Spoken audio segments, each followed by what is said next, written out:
Finish 4:10ish maybe. I will. Okay. We're back. Dude's Nerdery. Oka Studios. Hey Vern. Sean Solo 8. Salacious. Rom.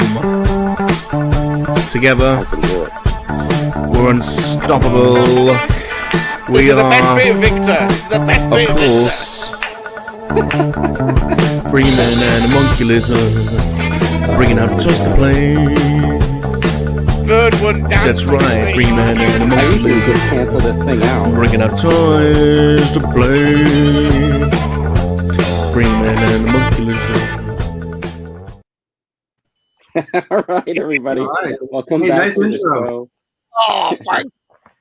Okay, We're we got back. a Resident DJ here.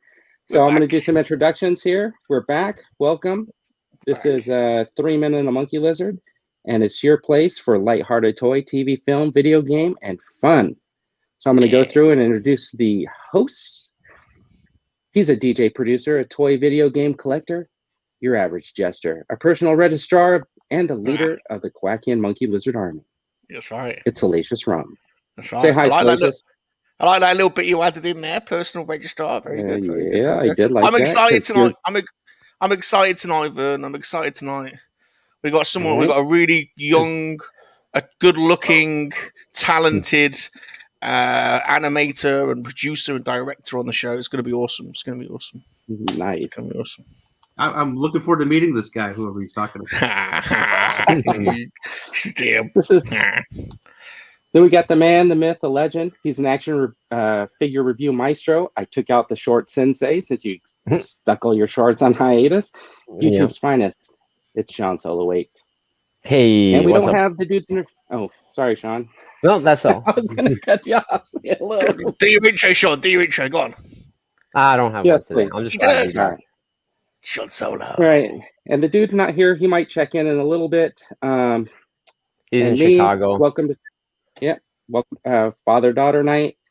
Welcome to Oker Studios. I'm Vern, and tonight we have our guest, and his IMDb. It's just too long for me to list, but he's a producer-director of the Spectacular Spiderman, Hellboy, Blood and Iron, Scooby-Doo, and has worked on titles like Darkwing Duck, Gargoyles, Lilo and Stitch. It's Victor Cook. Yeah. How you Guys, doing? Yeah. Welcome to the Victor show. Cook. Welcome. And Welcome. thanks for joining us. Thank oh, you. glad to be here. Glad to be here. Yeah. Yeah, Yeah, thanks we for got- coming by. This is What's- about the time I think Comic-Con would be, so this is sort of takes the place of it a little bit. So Yeah. Almost perfect, right? Because you'd be on Yeah. stage somewhere or in a booth. maybe. Um, Or in a lawn. Yeah. Mr. Or hanging Victor out by is, the is pool. it's really great to have someone else on the show that's got some talent. I don't know what you're saying. I thought you had talent, Salacious. It's just a little joke. Just a little joke. Little joke. Hey, so we're gonna go through the chat and we're just gonna see who's with us tonight. It's Toom Toys. He's driving, so drive safely.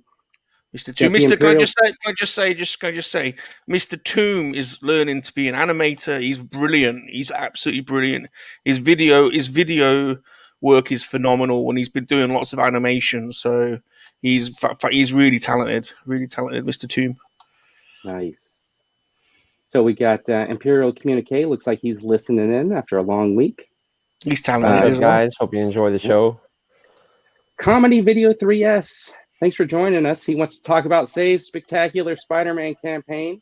That hashtag got 85,000 tweets and has been trending on Twitter back in January. So I'm sure we'll might mention that a little bit later. Harris, hey, welcome to the show. What's up, Harris? I always listen to shows, just can't chat unless he's parked. Geek Strong, hey Dino. What's up? Dino. He just came for the intro song. Dino. Yeah, Dino the Machino.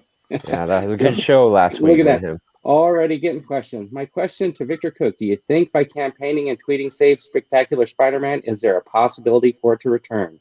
We need season 3 of Spectacular Spider-Man. Well, I don't want to say anything's impossible, but I will say due to legal and corporate reasons, it's very, very, very, very unlikely. Yeah. I mean, the rights to the Spectacular Spider-Man are owned by Sony, and Disney has the rights to make any new animated Spider-Man that they want. And I think they currently want to make their own shows. So, but, you never know. I mean, what's great about the fandom is they are keeping the Spectacular Spider-Man alive, the memory of it alive. There's so many great fans out there, and Facebook pages and Twitter, and it's amazing. So we appreciate the fans. Is that one not available on Disney then, Victor? Is that one not on Disney Plus? No, I think it's on Netflix in certain regions. I'm not sure. I don't think it's here in the U.S., but I think it's in a lot of other regions. You can find it. Okay. All right, let's continue to go through the chat really quick. Kat's here, Raiders Girl 28. Okay. Hey, Kat. Hey. Okay. We got Jedi Trek. Hey guys. Hello. Dandy's here. Hey, good evening. Mr. Dandy. And here's Josh from the Cap Cave, and Vic. He's saying, "Let me formally apologize in advance for tonight's shenanigans." Okay. Yeah. That's usually how it turns out. What? And good evening. Oh, and we got the hashtag again. Save Spectacular Spider-Man. Yeah, I could have sworn I watched it on Disney Plus actually. Yeah. I don't think so. No, it's not possible. I mean, I'm not a lawyer. I'm not a business person, but I think I would be amazed if that was on Disney. Oh no, you're right. It's not. It's Ultimate Spider-Man. Yeah. Okay, I thought it was Spectacular. And then the Imperial Communique wants to know: do you know Tim Eldridge? Yes. Oh, look this. You guys know somebody in common. You guys know each other. Yeah, Tim's an amazing storyboard artist and director. He boarded some episodes of the Spectacular Spider-Man and a few other shows I've worked on over the years, like Scooby, Mystery Incorporated, and he's been directing for Marvel for the past few years on their various shows. Wow. Yeah. We know two famous people now then, Mr. Victor and Mr. Imperial. Yeah. Two famous people. This is When was Spectacular Spider-Man about then? Because my favourite one was one was Spider-Man and His Amazing Friends. When was Spectacular Spider-Man? It came out in 2008, I believe. And it was, what we did is it was the first animated show where Peter Parker was in high school. So we see the Marvel movies now, he's in high school, and so it seems like it was always done that way. But strangely, all the Spider-Man shows, he was never a teenager or high school, and we were the first. And the comic book started that way. The Steve Ditko, Stan Lee comic from the 60s, he was a high school kid. And so we just sort of like cherry-picked all our favorite things over the years from that era, the Romita era, the 70s, 80s, and 90s, the Raimi movies, which were out at that time. And we sort of conflated it and did the classic version, but updated for 2008. So basically, Mr. Victor, it's fair to say that Kevin Feige copied you. No, because we he copied you, Victor. He copied you. Basically, you're better than him, and he copied you. No, he did what we did. He just went back to the original Lee Ditko classic beginning of where he was a high school student. He did the same thing. Yeah, but you did it first. Yeah, we did it first. Yeah. Hey, look at this. Jacob Lee's in here. Hey, Jacob. Hey, Jacob. What's up? That's my nephew, Jacob. Oh, hello, Jacob. Hello.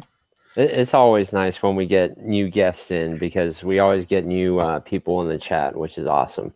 So, Mr. Victor, like, what did you like? What did you do with Spider-Man? Then what was your job?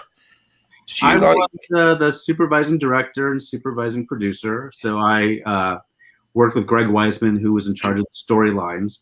And when we got the job was when it was pitched and decided we were going to do the high school classic version of Spider-Man, bring it up to date.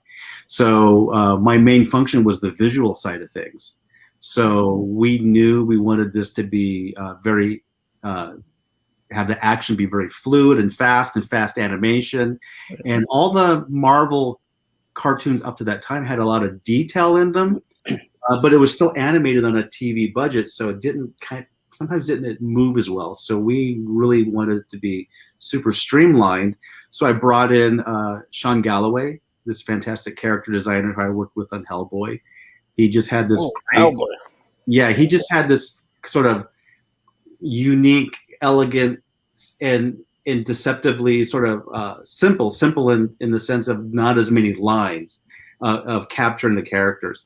And it allowed our animators to really, on our low budget, really make Spider-Man move and makes our action sequences just super well animated. Yeah, that's so important for Spider-Man. Yeah, and then also back the Lee Ditko era, Steve Ditko did a lot of graphic symbolism in the comics. You'd see at the end of the stories the skyline, and you just see red sky with the spider webs, right?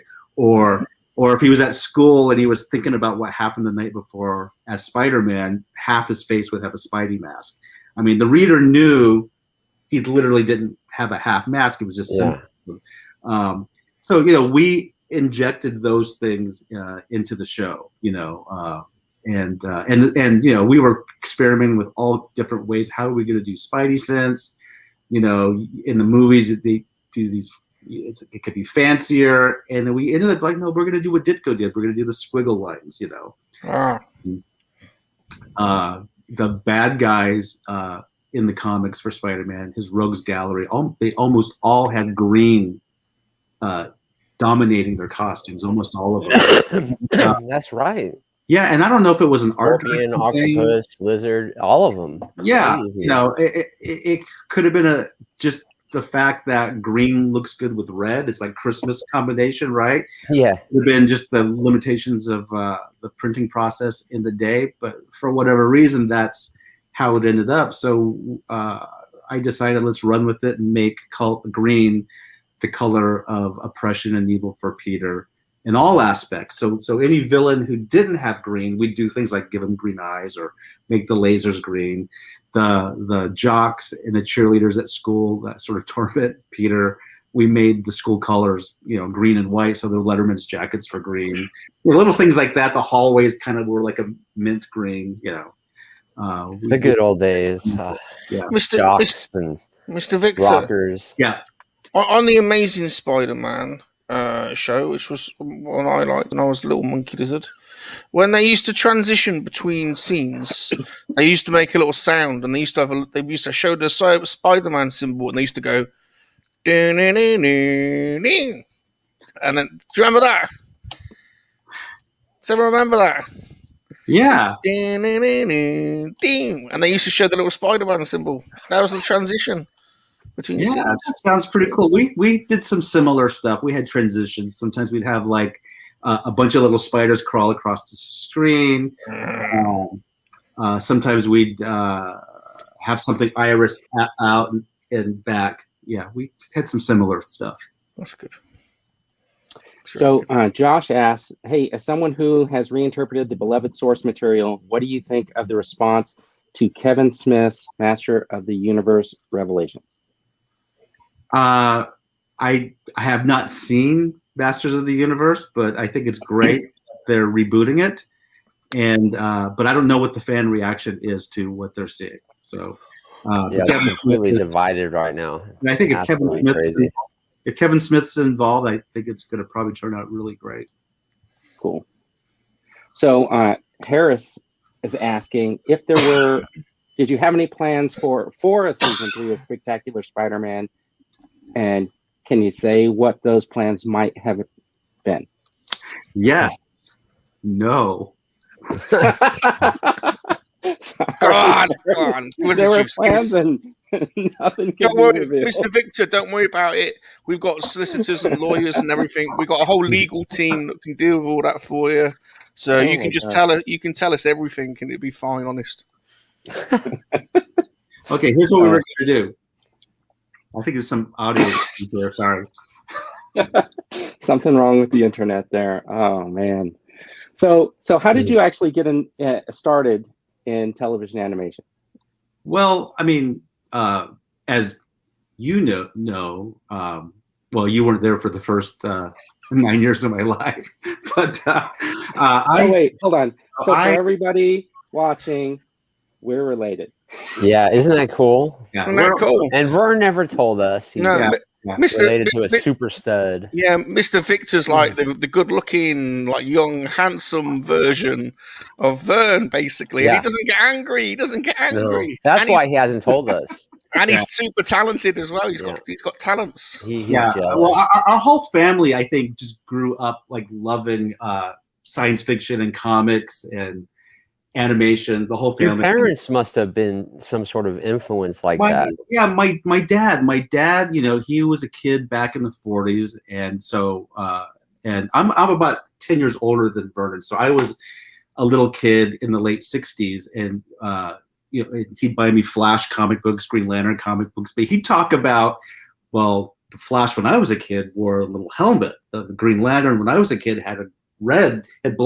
You know, he grew up with the golden age of comics, and I remember we stopped off at my grandmother's house, his mom's house in Northern California, before we went to Kadena Air Force Base in Okinawa, and she pulled out this shoebox with all these drawings of made-up cartoon characters that our dad made up.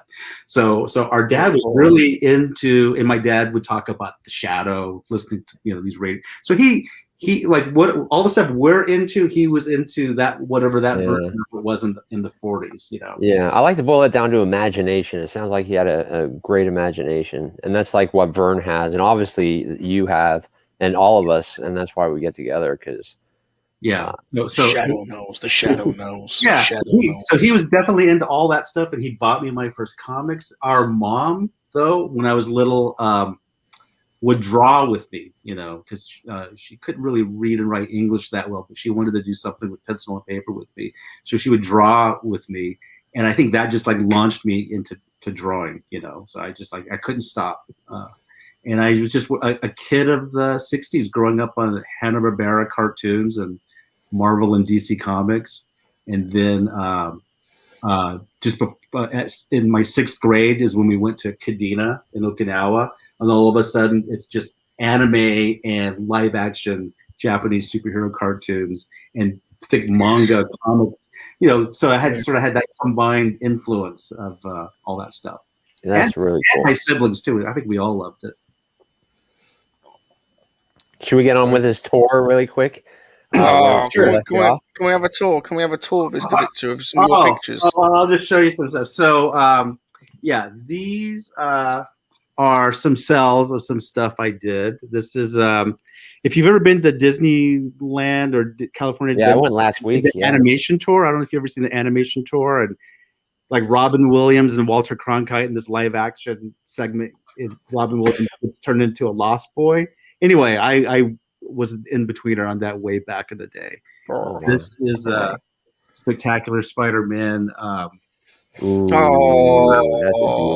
That's a good one. That's a good one. Over here is a cell setup and original key layout drawing from Gargoyles. I storyboarded on Gargoyles. They're making a big comeback right now, Gargoyles, with action figures. I'm not sure if another show is coming, but yeah, and I know a lot of fans would love that. This is a Disney Afternoon lithograph. When I got hired on Tailspin and Darkwing Duck, they gave this out to all the employees. And what's that mean, Mr. Victor? What's that mean? What's a lithograph, Mr. Victor? It's like a limited edition. You know, they only did I don't know technically. You know, they just made a limited edition amount of these. So is it a shiny one? Is it a shiny one? I don't know. I don't know, but they did this before they had the final designs of Tailspin, because Rebecca is different here than she is in the final show. Tailspin. This is Scooby-Doo Mystery Incorporated, and that's it. That's not that much. Now, right behind you, behind you. Oh, so this is the first show I got to direct was 101 Dalmatians. Oh, it's cool. Oh, wow. I was at Disney doing storyboards for like 5 or 6 years, and so this is my first opportunity to direct. The second show I directed Mr. Victor, Mr. Victor, Mr. Yeah. Victor. Yes, How, yes. how do you direct cartoons then? I don't understand. Like, you can't tell them to go over there or run over there. How do you tell them? You can because it's all on the storyboard. So you're working with storyboard artists on like how you're gonna pose the characters, how you're gonna compose the shots. If it's a gag cartoon, how you're gonna choreograph all the funny gags, or if it's an action thing, how are you gonna do the fight scenes? So yeah, you do it all in the storyboard. The storyboard is the filmmaking of a animation. Wow. Yeah. So then also before that, you are at a recording booth, and so you have real life actors, and you with the voice director, you're directing them too, and how you want them to say things, or you're telling them, hey, you're being chased by a giant monster, or you slammed flat into a wall, or whatever the cartoon is. So you are directing. Yeah. So I have this. I'm gonna put this up. This is a video. Oh, hold on. Of I think from Stretch Armstrong, right? Yeah, it's let's see, where is it? It's that show, I think, up there. And this storyboard is by an artist named Adam Van Wyck, who is really fantastic. I directed the sequence, and the sequence originally was really just to be a proof of concept. We were just like, we needed an excuse to show Stretch using all his powers. So I just sort of pitched this idea of like, okay, we got these high-tech jewel thieves. He's going to have hand-to-hand combat with them. Then there's a vehicle chase, and we end up on a roof. And it was just sort of like this loose outline of things that I pitched that needed to happen to be able to show Stretch, do all these various things, because what we wanted Stretch to do was not Stretch like Mr. Fantastic, where he can just reach and his hand just somehow stretches. It was more like bungee cord stretching, where centrifugal force would have to fling his arm out, but when it gets to a certain point, it's going to snap back. And so I thumbnailed a few sort of loose, disconnected ideas on his powers and pitched this outline. And then the writers I worked with just like ran with it and put it all together in script form. And that's what we have here. That's super cool. Okay, that's cool. Looking inside his visor, that's good. This looks really interesting. I can actually watch this. Talking about where you are deciding what the facial expressions are going to be, what the camera angles are going to be. So this is the directing part of it. This is cool. Very cool. Yeah, it is cool. So this is on Netflix, right? Still on Netflix. About 20, I think it's like 24 half hours and kind of a choose your own adventure in between the seasons special. And it's the blueprint for production. So the storyboard gets sent to the animators, and then they lay it out and animate it. And the poses are down, man. That's cool. Right. He did that victory pose there. Yeah. So if you're watching this when you're directing it and you're like, no, I don't like the flow of that, this is where like those changes would get made? Yeah. Well, before you make the animatic, if you want to... Yeah, these guys are talented. We'll change it. But then once you get into editing this, you can still make changes. And this is where you're sort of timing things out too at this phase. We ship the show a little bit longer than what it would air. So when it comes back, we might be able to speed up or slow down some of the animation a little bit. We usually have about a minute and a half wiggle room. See, this is perfect. I don't know if anybody saw G.I. Joe this week, but man, it was so irritating how close the camera was all the time, and you couldn't see any of the action, but all the action is like stepping away and you're seeing everything. When I was coming up learning storyboard, the directors would tell us, it's got to be able to work with the sound off. You need to be able to know what's going on with the sound off. That makes good. Yeah. That Ridley Scott, he's a famous storyboarder, and he does all storyboards before his films. So, Yes, He's famous for doing John that. Favreau did all the storyboards, I guess, for all the Mandalorian too. So Who's on your an favorite? iPad or something. Who's your favorite directors then, Mr. Victor? Live action? Any? Yeah, well, okay, animation.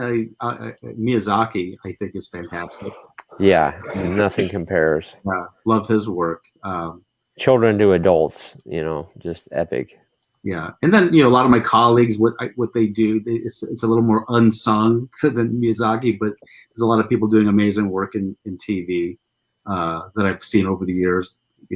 Batman the animated series on up to episodes of The Simpsons. I mean, just amazing stuff. But yeah, Miyazaki. I like Akira Kurosawa, who's obviously Passport, Alfred Hitchcock's Passport. Yes. So we have a couple of questions. Benny Dude says, "Is it true on season 3 of Gargoyles that all the writers were replaced?"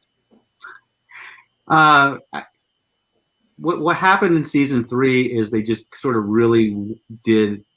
I don't even know if you call it a season 3. It's almost like they just made a new show called The Gargoyles Chronicles, and they did make it with a different creative team. Ooh, that's powerful. Geek Strong Dino saying he loves Stretch Armstrong. He has Stretch X-Ray. It's in the animated series. I think that's an older one, probably. Thanks. And then if Mr. Fantastic had a fun side. Yeah, look cool. I'm actually interested now because of that. Spectacular Spider-Man toys. Have you got any Spectacular Spider-Man toys, Mr. Victor? I do. They're in a box someplace. They made a whole line of them back then, and Happy Meals. So I do have some. I'm sorry, I don't have any to show. By the way, the original Stretch Armstrong toy. There's no story behind that toy. It's just some guy in a bathing suit. Pull on, right? So the show was completely a reimagined. It was just a brand new show that used that name. Like He-Man, they just said come up with a cartoon for He-Man, didn't they? It's the toys, really, wasn't it? Yeah, kind of similar to that. Like come up with a whole universe, and the executive producers I worked with, the head writers Kevin Burke and Doc Wyatt, and I just worked together to kind of come up with a whole new superhero universe and rogues gallery of bad guys. So we had a blast doing it. It's sort of an under the radar show, but I think if people give it a try and watch it, they'll really get into it and like it. And there's a lot of twists and turns, and so yeah, check it out if you have some time. So what's the show called again? Stretch Armstrong and the Flex Fighters. And it's found on Netflix. Yeah. Because I'm definitely going to check it out. Yes. Victor, Benny Dude wants to know, did you ever talk to Stan Lee when you were doing the Spectacular Spider-Man, and what did he think of it? Yeah. He was a guest voice in season 2. I think our first or second episode of season 2. So he came to the recording studio. He was there for 2 or 3 hours. It felt like I have him on video somewhere. Lots of video. He signed this poster. Oh, full screen it, please, Fern. Oh, hold on. Okay, let me figure out if I can. Oh, look at that! Wow. Yeah, so he signed this at the recording studio, and he really loved the show. And then I got to meet him years later at LA Comic-Con when we were first presenting Stretch Armstrong. He was the guest that I think we followed at LA Comic-Con. So it was awesome to meet him on Spectacular Spiderman. And so he's in our the first Mysterio episode. He cameos. Okay. Basically, the character design is made to look like Stan Lee. So Josh is asking, do you collect any toys? And have you seen NECA's new gargoyle figures? I may have. I've seen some gargoyle stuff posted on Twitter. So if that's what that was, I've seen it.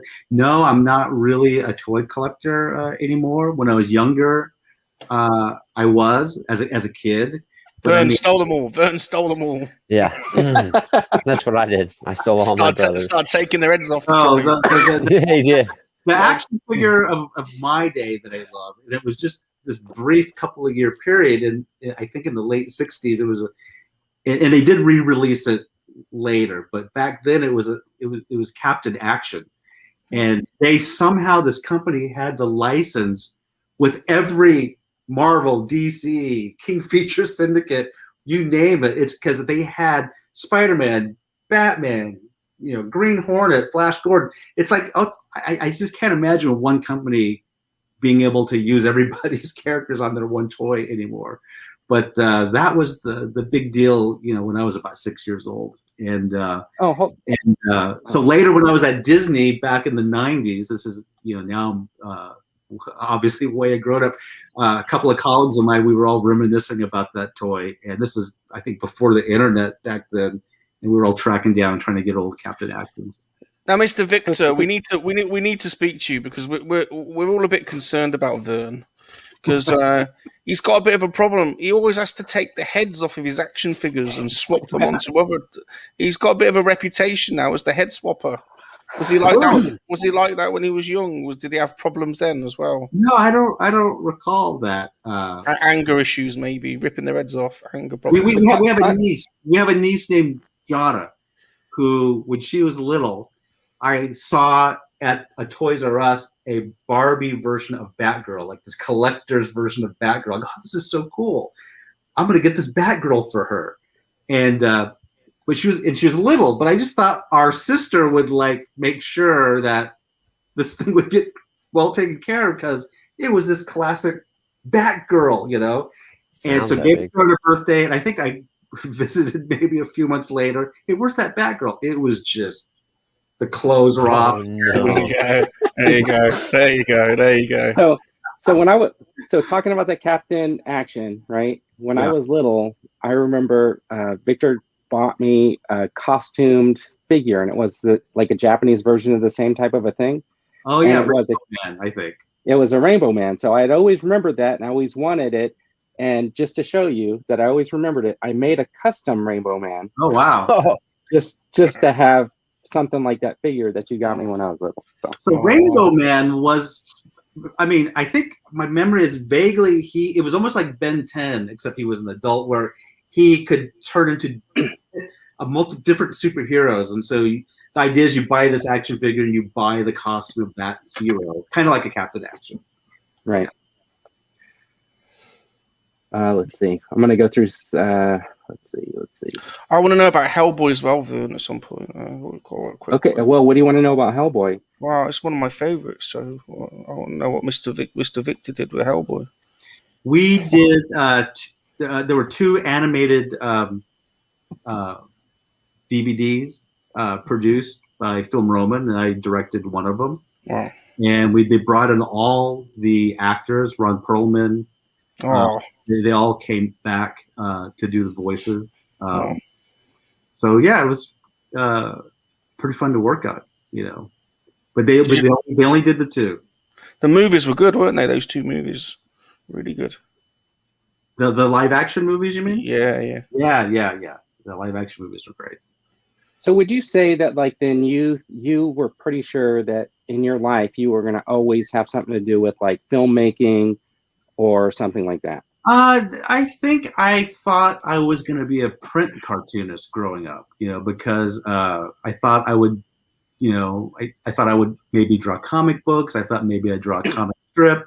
As I got older in high school and college, I was doing political cartoons. So I think my mindset was print cartooning, like even doing greeting cards or something, because I read this biography of Jack Kirby when I was in junior high, I think, and he mentioned that one of his early jobs was as an in-betweener at the Fleischer Studios, and the Fleischer Studios did the Betty Boop and Popeye and the old Fleischer Superman cartoons.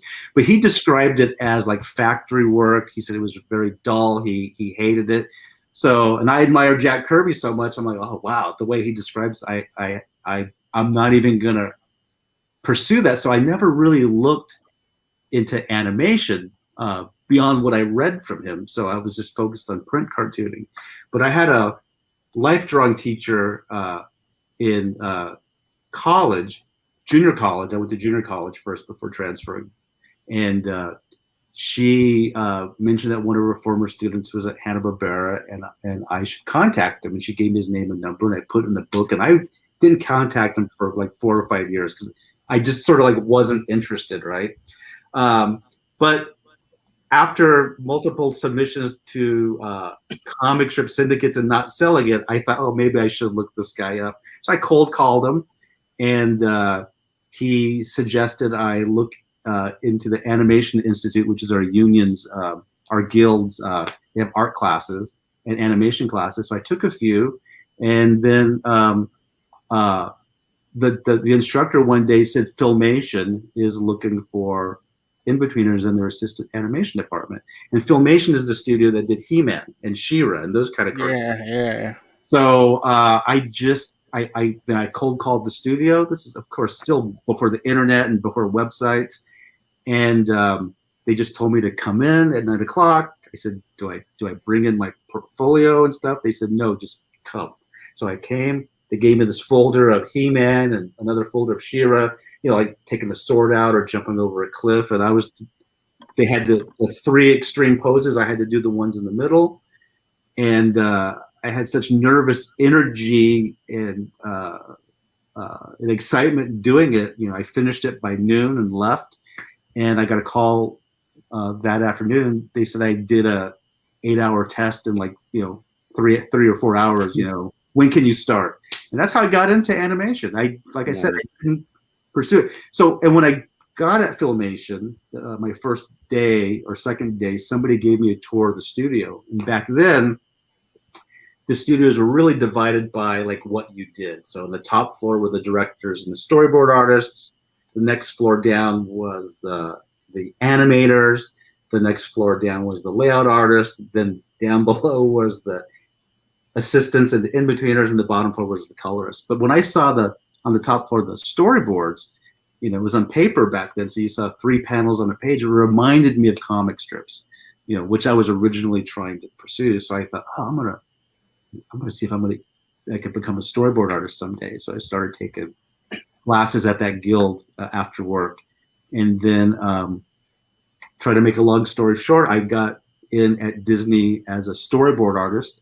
First job there was on Tailspin, and then Darkwing Duck, and then a bunch of various shows like Goof Troop and Gargoyles and Aladdin, and Mr. Victor, it must be amazing.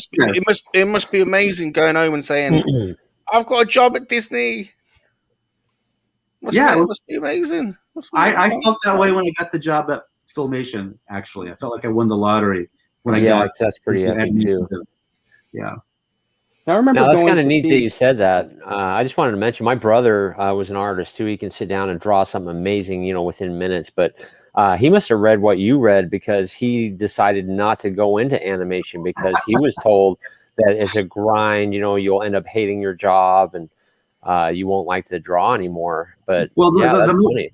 Yeah, the mistake I made looking back is I'm reading Jack Kirby describe being an in-betweener. And, Jack Kirby wanted to create, I think if Jack Kirby was in the storyboard department or the development department, he would have had a whole different feeling about it. But we would have then missed out on everything he created for comics if that happened. Yeah. But you're an in-betweener. It is sort of an entry-level job, and you are kind of doing in-betweens, right? It's not, but you're drawing, and you learn. So a lot of in-betweeners, they segue into being animators or storyboard. Yeah. Well, that's what he should have done as a storyboard artist. And I'm surprised maybe nobody's ever told him about it. But like you said, you just stumbled upon it going up there to the top floor and seeing it. And, pretty cool, man. Cool story. Yeah. And I was just fortunate that I was out here in Southern California. The Animation Guild was here, and it's the union. So they had these training classes for their members. Taught by people in the business, and so you're learning from them, and so your samples that you're making they look like production storyboards, and that's what helped me get those kind of jobs later. I used to draw little comic book strips and stuff when I was a little kid, and so I know. And I would glue together like all the Spider-Man and Garfield and from every day. It was kind of cool. But yeah, that's awesome. Now listen here, Mr. Victor. I got this idea for a cartoon about this really, really good-looking, young, attractive monkey lizard. That he's a bit of a ladies' man. He's super talented. He's a superstar DJ by the day, and by the night, he's a superhero monkey lizard. That sounds awesome. I think you should pitch it. Get out there and pitch it. I've just did it. When are we making it? When are we making it? Think, Mr. Victor. Think twice about what you're going to say. You got to pitch it to a network or a studio, and they're the ones who are going to fund it. You know? All right. When are we going? All right, so then. Is that a no? Hold on. Vern, was that a no, Vern? I don't know. I think you're going to have to keep pitching it. There's another option for Sony to make Spectacular Spider-Man Season 3, which is to make the episodes over 44 minutes long. Oh, I don't know. I don't know legally what the loopholes are. Yeah, I read about that this week. We're talking about that. He knows. How Disney can make live action Spider-Man show, but it can't be over, or it has to be under 44 minutes or something like that. Yeah, it ultimately Disney has to want to do it. So it's not, here's the loopholes that shows it can be done, but the companies and the studios have to want to make it happen. I can't believe they wouldn't want to do more Spider-Man, Well, everybody would eat it up. They do want to do more Spider-Man, but they can do their own versions of Spider-Man. Mm-hmm. So it's not saying, the fans would like Spectacular to continue. They just got to get the powers that be at Disney to want that too. The Spectacular Salacious Run. That's the new show. Spectacular Salacious Run. Directed by Victor Cook. Starring Salacious Run.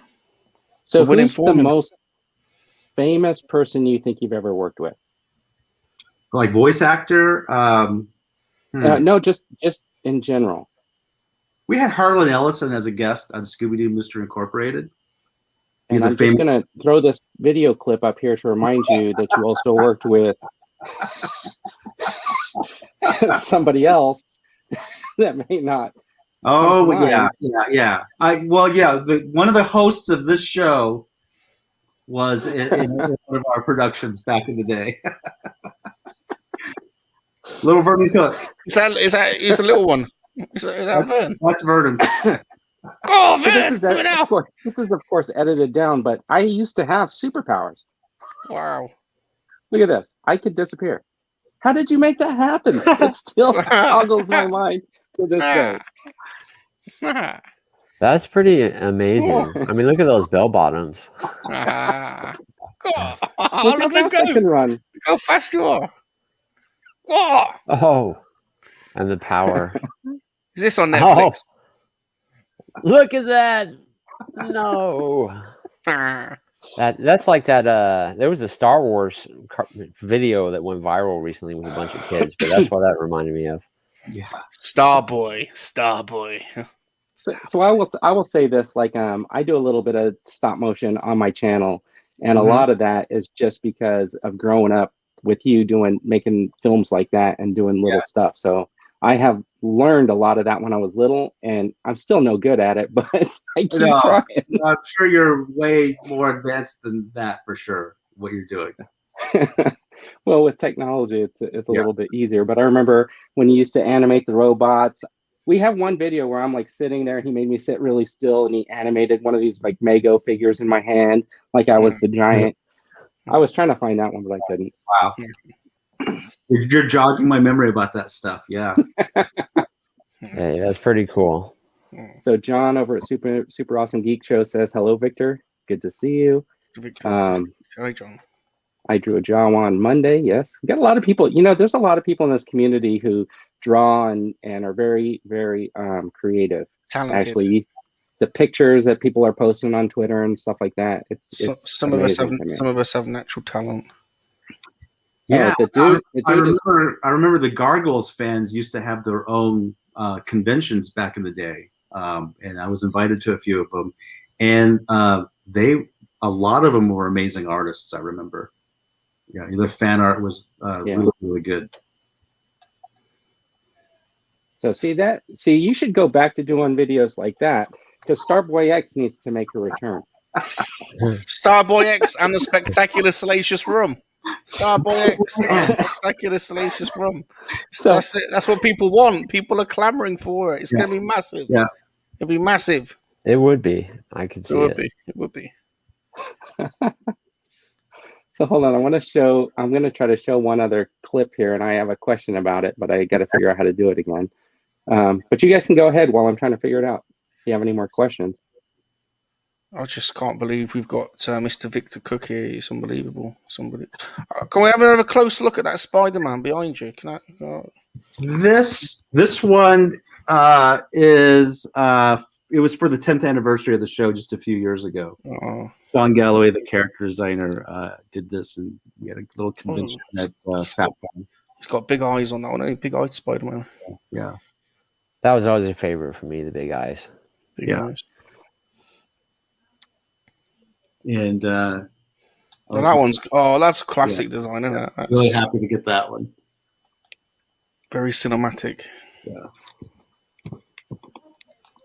And did you guys watch Darkwing Duck back in the day? Yes, very much so. Very much so. Oh yeah, he's cells. Oh, look nice. at that. Oh, that's nice.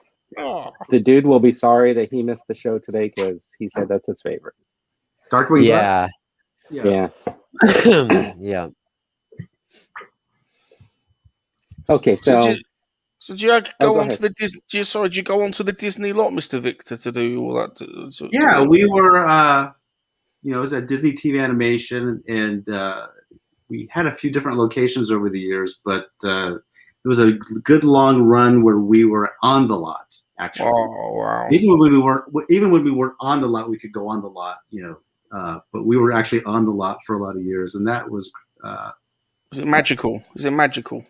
It's very magical. That a great food in the commissary. So, and we were right across from. I don't know if you've seen the main headquarters buildings at Disney, but they got this sort of Romanesque looking building with the 7 dwarfs or statues holding up the roof. We're across from that, so it's really great. So Smuggler Shannon is wanting to know about the Peter Pan cell behind you. Yeah, I thought I mentioned that earlier. That is from a Disney animation exhibit.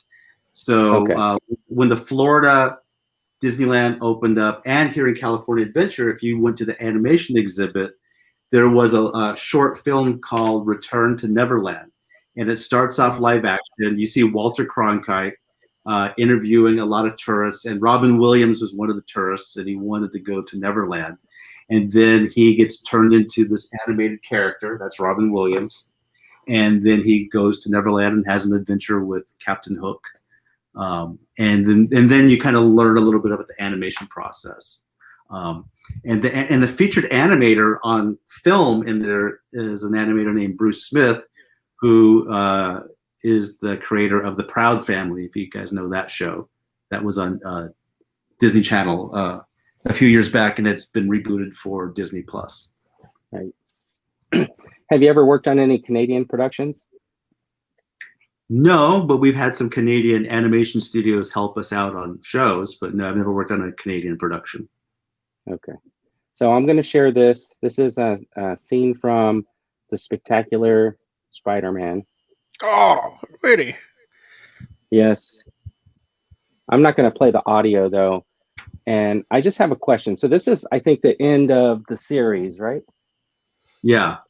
Okay, so there's like... Yeah, this is the last episode, episode 26. So here's my question. Who are those people? Well, the guy on the right, the kid next to me is your nephew, Jack, and the blonde girl is your niece, who they're like over 10 years older than that now. But yeah.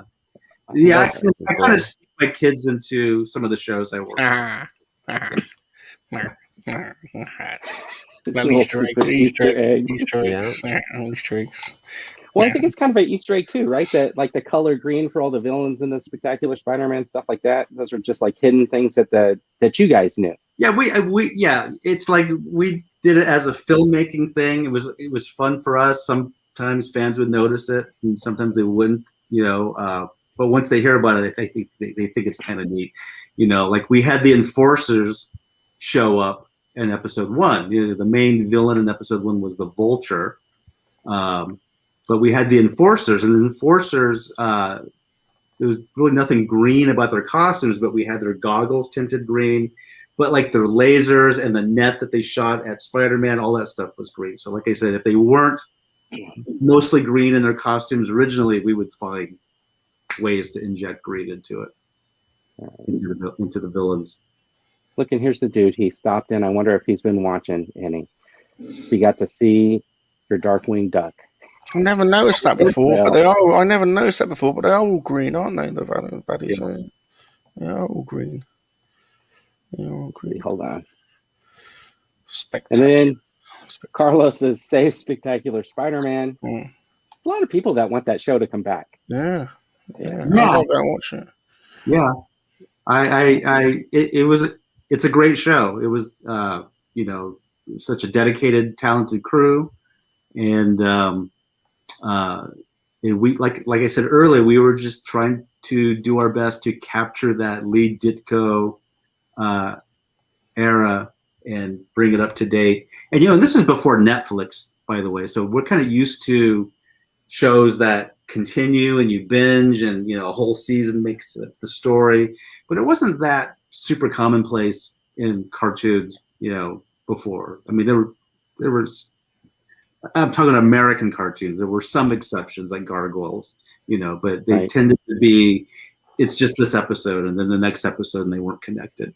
But the Spectacular Spider-Man was designed from the beginning to where it is, the 26 episodes is one long story. Every 3 episodes is sort of like a story. So, and so it gave us time to kind of get into character development. And I think that's why the fans really liked it. Mr. Victor, are you working on anything at the moment? What's happening at the moment? I'm working. I came back to work on a Disney Junior show a few years ago during Stretch. So it's a show called Tots, which is that show there. Here, it's a CG let me make it bigger. And it's for younger kids, but it's so well written. It has a lot of heart, a lot of humor. They're really fun, and the animation is so appealing and amazing. It's CG animation, and it's on Disney Plus and Disney Channel and Disney Junior right now. Let's have a look at it again really quick. Just because I know my kids have been watching like all kinds of stuff. They probably have seen that. Yeah, it's a Disney Junior. It looks great. Yeah, great. Yeah. So John wants to know, what was your first show? The first show that I got hired to work on? It was at Filmation, and it was a show called The Real Ghostbusters. So everyone knows the Ghostbusters, right? The Bill Murray movie. And so there was an animated show that came out based on that. But Filmation had a live rival one. Yeah, the rival one. Well, they had a live action TV show in the 60s called The Ghostbusters. So they had the name.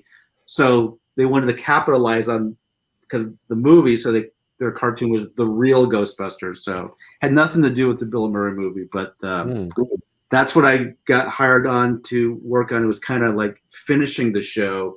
And they were ramping up to begin a new show called Brave Star, which You guys, you remember Brave Star? Oh, I've got Brave Star action figures. Oh my gosh. Okay, so Brave Star was supposed to be the next big deal, like He-Man and She-Ra. Yeah, it was big. Brave Star was pretty big. It was a kind of a flop, actually. I saw it. But they. I don't know. We liked it. Yeah, they committed. They were going to make 65 half hours in a movie, and they're going to do this toys. I think everyone involved thought it was going to be a He-Man like success, selling a bunch of toys and the show, and it kind of just fizzled. It didn't happen, but it was fun to work on, for sure. Do you know somebody named Tom Cook? No. Okay, so this guy, John, saying that you guys worked on like some of the same shows. I don't recall a Tom Cook. Mike Stone. Mike Stone? Yeah. I don't recall a Mike Stone. Okay. All right. Well, I mean, a lot of people works on these shows. I don't know everybody. If they were specifically on my crew, I would know them. So I remember seeing Brave Star in the theater. Tex You took me to the big reveal. Yeah. It seemed like hey, it's a Western, it's aliens, it's sci-fi, we'll mash it all up, and just didn't take off. Oh, the toys were brilliant. Tex-Hex. Yeah. And the horse. Yeah, the horse. He kind of mutated between a horse and a humanoid horse. Yeah, he had a massive gun. Gun. Yeah. What was the little one called? There was a little one that used to make me laugh. Little person. He had a big hat on. What was his? I don't know. I'm gonna find him. Yeah. There he is. The little sheriff one. What's his name? He's got a sheriff's hat on his hat. What was he called? Sheriff? I have no idea. Let's see. I appreciate the different aspect of animation, but does it upset you when you hear people complain about CGI in films? No, it doesn't upset me. No? No. Do you like the CGI better than hand-drawn? I like them both. I like all mediums. I think, it's what draws me in is the story and the character, and how it's executed. I think, I guess I love them both as long as it's well done. Cool. So at Comic-Con one year, you had a booth. Deputy Fuzz. Deputy Fuzz. You had these comic books. Yeah. Do you want to talk about it at all? Yeah, that's a concept and an idea that I developed with Greg Wiseman, who I produced Spectacular Spiderman with. And he created Gargoyles, by the way. He's an amazing animation writer. And Greg Guler, a character designer. And we put out these 3 issues of this comic book back then. And our goal still is really to try to develop that into an animated show. So we're still kind of working on that on the side. It's like our hobby on the side. Most of the excuse for us to stay in touch. Where can we get it then? Where can we get it? You'd have to go in for the comic book. I don't know where you would get the back issues of it. Somewhere on the internet. eBay. Oh, this one's signed, so it's $5,000. I'm just kidding. 6,000.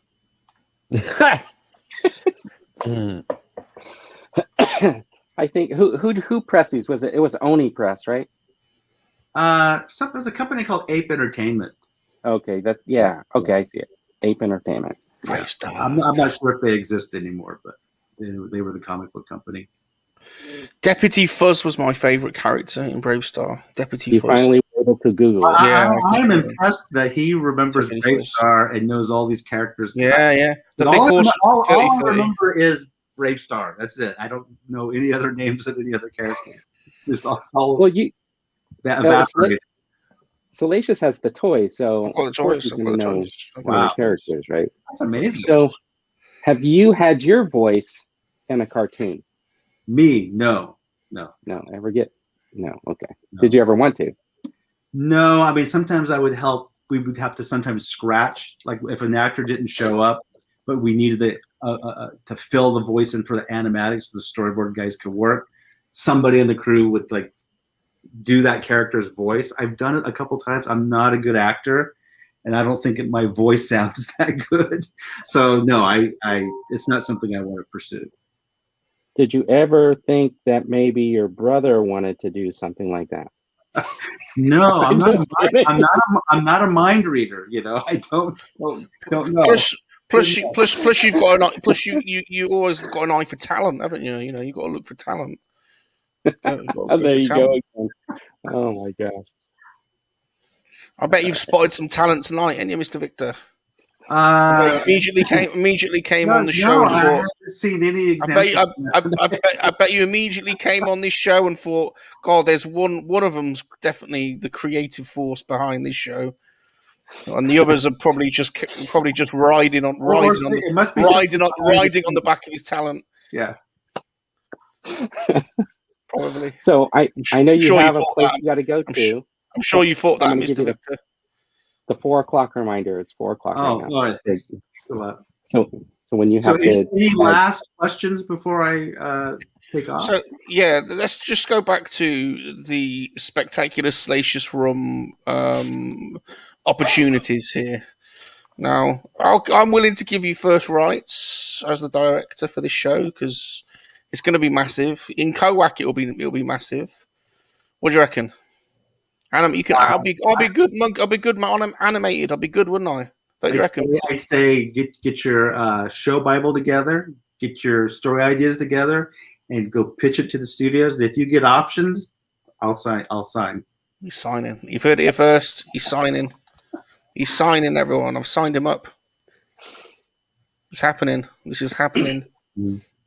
So how would you get your work in front of a fun? studio to do that? I mean, you knock on the door? Yeah, I don't think you can knock on the door. I mean, everyone I know that's done it has you go through an agent or a manager who sets the meeting up with an executive at the studio you want to pitch to. I just know the director, so I'll just go through the director, the famous director. I've got an in. It's been brilliant having you on, Mr. Victor. It's been great. Thank you for having me, guys. It's been great. Yeah, I appreciate you coming on. All right, guys. I'll take it easy. Oh, okay. Thanks, Mr. Have Victor. a great rest of your day. Thanks, Mr. Victor. Thank you. Thanks. Oh, that's nice. He's a nice man, isn't he? It's nice to meet someone that's not angry. From. You knew you were gonna. Lovely, very calm, and he's very calm, not angry, very relaxed, Not very angry. chilled out, Got everything together. Very normal. Like together. Not sarcastic. Everything's together. Not sarcastic at all. Clearly talented. I mean, right. Clearly, right. Very talented. So that was great, wasn't it? Yeah, that was cool. So at least Sean and my brother. He called us like Comic Con, so that was kind of cool. It was like being at Comic Con, hanging out with us. Kinda. Oh, look at this. Jacob, can you get Greg Weisman on the stream? I don't know. I'll ask. We'll see. Go on, Fern. Go on. Let's see what we can do. I forgot to. Dino wanted me to ask him a question. Dino wanted me to ask. Gosh. Dino wanted me to ask. Yeah, he wanted me to ask Mr. Victor, when you were drawing Spider-Man, do you ever laugh when you're drawing the bits around his jiggly bits? So I thought I was going to ask him, but I forgot. Probably good. I didn't ask him because he was very nice. What happened to Vern? I know. That's what I keep wondering. What happened? I think he was adopted. Yeah, probably. But very nice man. Very nice. Very talented. Very calm. Yeah, so funny though, because I'm wondering how many people might be like thinking, "Oh, I still have a question. I should have asked it sooner," or something like that. Right. Well, get him on again, can't you? We can get him on again sometime in the future. No. Yes, he said he'd come back whenever. Like so. Like I'll call him like after he gets to where he's going, and I'll say, "Hey, you said whenever." Sean, Navern. Wait, Sean, you went to Disneyland, right? Yeah, it was so cool, man. You have no idea. Look at his face. We're gonna have an idea in a minute. Tell us about it. Come on, tell us about it. Yeah, sure. I want to show off my restraining bolt, dude. That's the coolest thing I got from the whole place. It's a magnet. and Yes, you he can does, put it Don. on your fridge. But basically, you know what that is, right? You guys know what that is? Yeah, from R2. Straight Yeah, pop. but that was the Yeah. coolest thing. And then I also got this. Remember the R2D2 one you had as a kid? People in the UK won't remember. I think it might have been a Power Toy thing. But That's the power drill. Oh yeah. dude, how cool is that? That's so cool. $9, and it fits That's with good. 6-inch figures. We're gonna just grab Mando here. So did you buy one of Oh. those coin Pretty dope. those Oh, coin look at gift that. cards? Those what? Supposedly they have a gift card that's like a coin or a credit that you can buy Oh. and then use that to buy your stuff. No, those were only $10, man, and this was only $10. Oh, okay. So everything All right. else is a ripoff, and the figures there kind of sucked. That Gonk droid's but- good, Sean. That Gonk droid's good. Yeah, I'll tell you what though, Rise of the Resistance was freaking mind blowing, bro. You have no idea. Oh. What happens? see. What happens in it then? What happens in it? You see Kylo Ren, and he cuts through the ceiling, and the lightsaber comes through the roof right above you, and you see Finn, and he's behind, the AT-ATs there, and man, it's just so sick. You have no idea. I'll try to see if I can find a quick picture, because I do have a bunch of pictures. I took so many pictures, and then my camera died, so that sucks. Oh, and then the man, I didn't even answer the comments on TikTok, but this little video. Oh, and of course I got me and my daughter sitting on the Falcon, because everybody can join that ride. Look Hold on, at let me that. make you. Well, two of my daughters. Oh, Look at look that. at him, Pretty Sean. cool. Oh, look at that. Yeah, Bless him. the Falcon. I rode Bless the him. Falcon twice, so. Ah. Let's Sean see, Solo. what Of else we got course, here? Sean Solo's got a bloody. Dude, I ride the took so many Falcon. photos. I mean, just look at this. It's just nonstop. I took pictures of everything because the scenery was just insane, man. Just all the switchboards, droids like all over the place. Sean, are you going to make a video diary of everything you've taken there? No. No. Well, here's and just waiting for the lines. Like this is, you can see no mask, no nothing. Wow. But totally epic, dude. And there's the Falcon. You know what I mean? Insanity, bro. Insane. Would I go again? Hell yeah, in a heartbeat. It's worth all the money. It doesn't deserve any of the hype. And then it's like, check this out, like the little damage on the Falcon. Oh my gosh, that's amazing. It's so sick, man. The little details were insane. And then, of course, this right here. You know what that is? Sarlacc pit. Yeah. No, There's the Sarlacc. There's There's the Sarlacc. Yeah. There's the Sarlacc. So sick, man. But that's insane. Sean. Yeah. Did you see any? Oh yeah, and look at these. Like these guys up here shooting at you from the top. That's part of the Rise of the Resistance ride. Let me get it. Yeah. Did you see any? See any what? Monkey lizards? No, I didn't. What? But see those massive AT-ATs? Crazy, man. You go underneath those things. Didn't see any monkey lizards. Didn't see any monkey lizards. No, man. No, and my daughter was asking me. But here's the part where you're on the ship with that guy. He's sick, man. That's a robot, dude. Absolutely. And then you see Nine Numb up in the front. Isn't it? And then this guy comes in. He's like, "Come out." And then, of course, you see the, you walk out. Watch this part here. This is pretty freaking sick, bro. That's that guy in front of me dating my daughter. I paid for his ticket. And I don't know what I was thinking. But look, see the ship flying in the background? Not that kid. How old is he?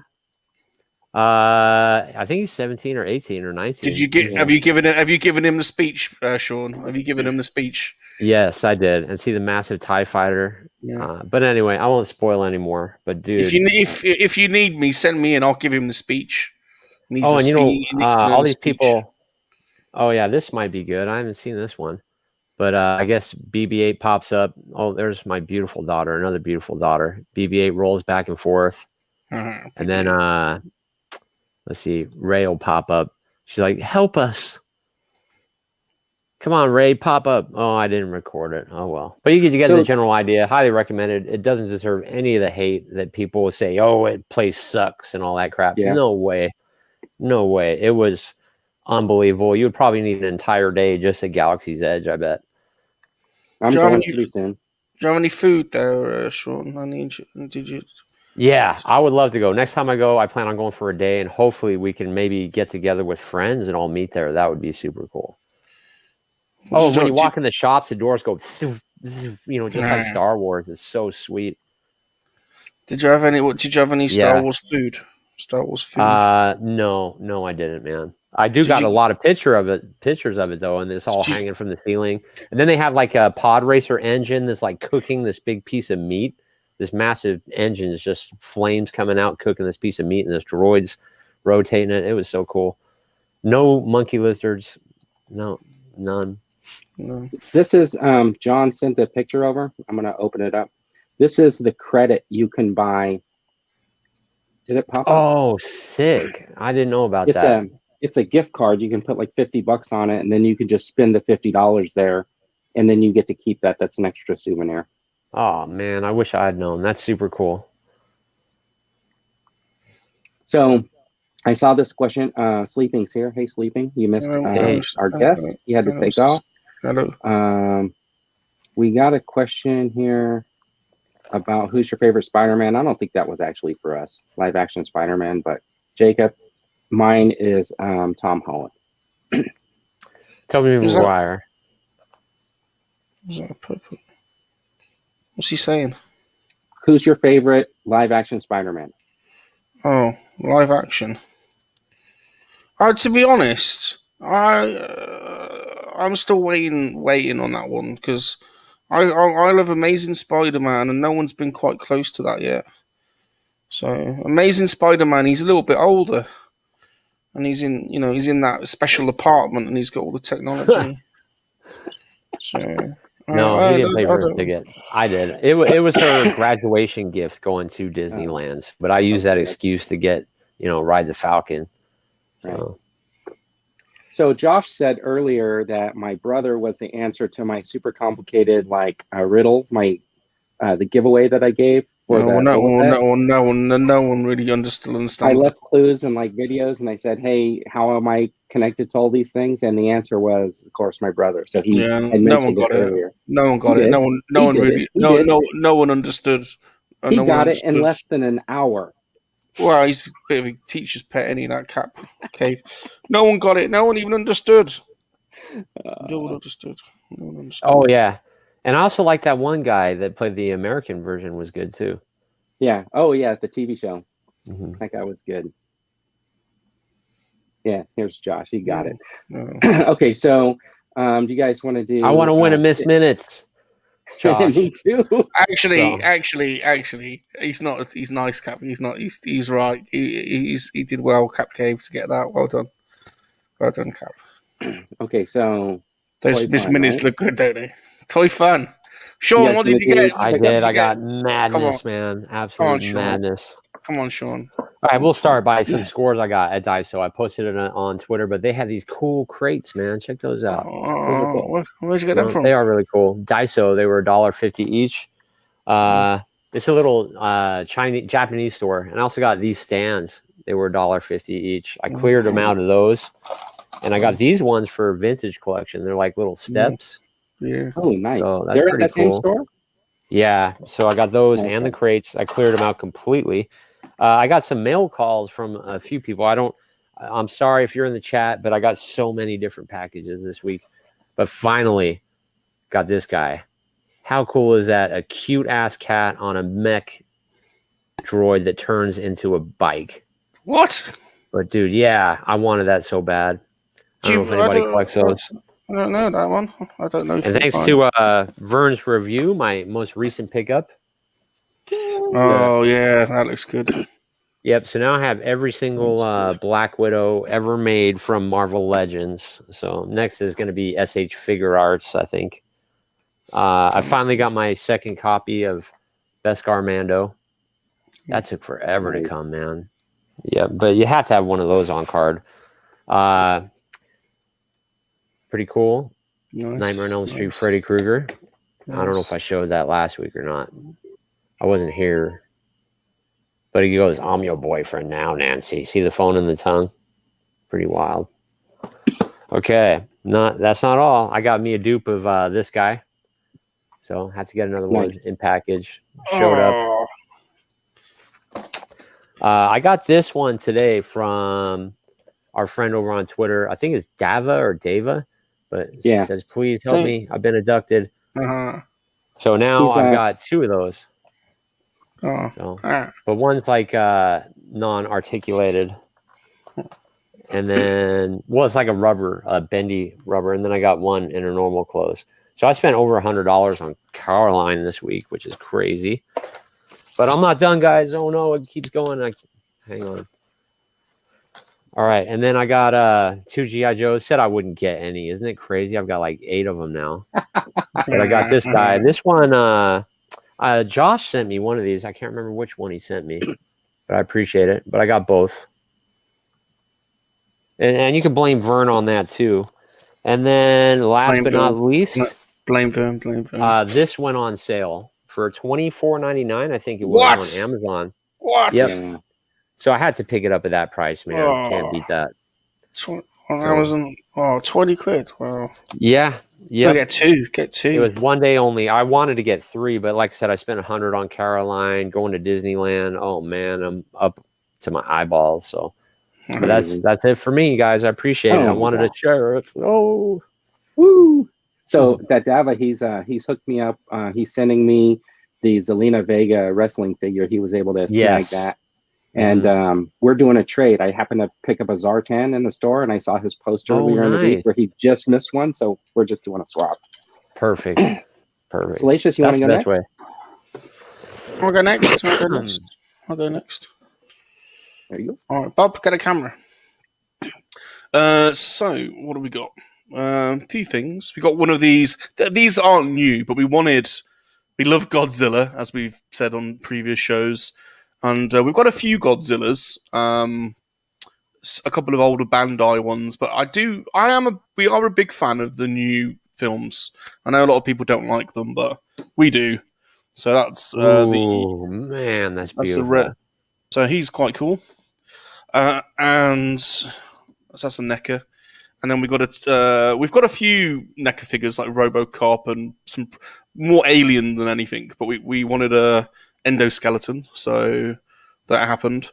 We've already got this, but they're going on sale at Game in the UK for £8. So we just got another one because we thought £8. I mean, you can army build these, can't you? Yeah. You know, I don't have one of those. Well, we might have to do some trading then. And then this finally showed up. Which I don't have him either.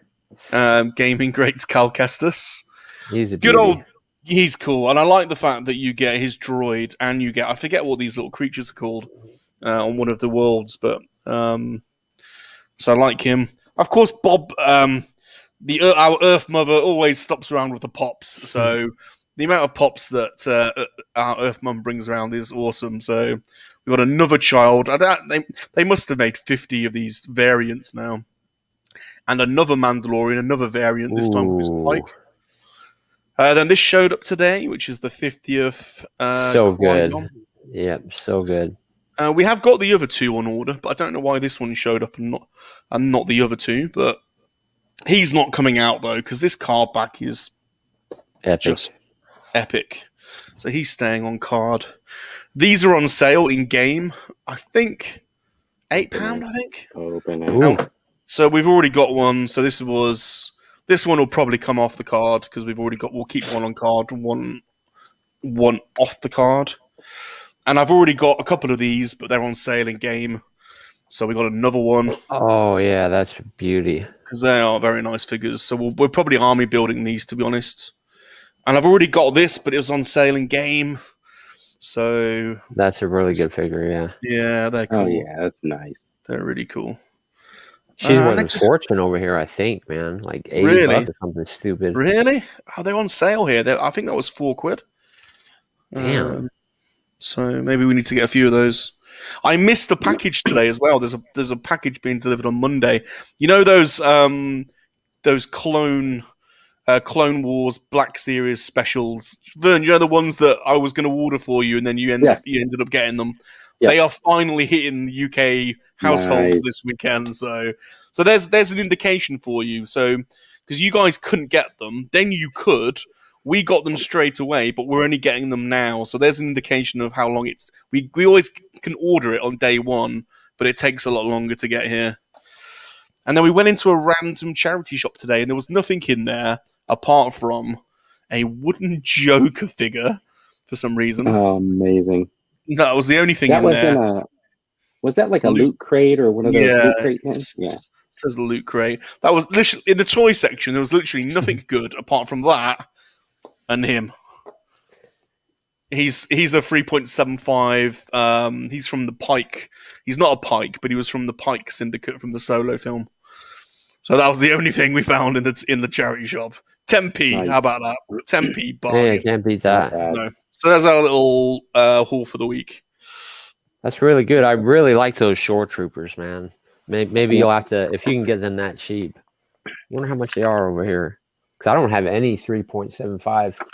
And I love the troopers in 3.75. How much?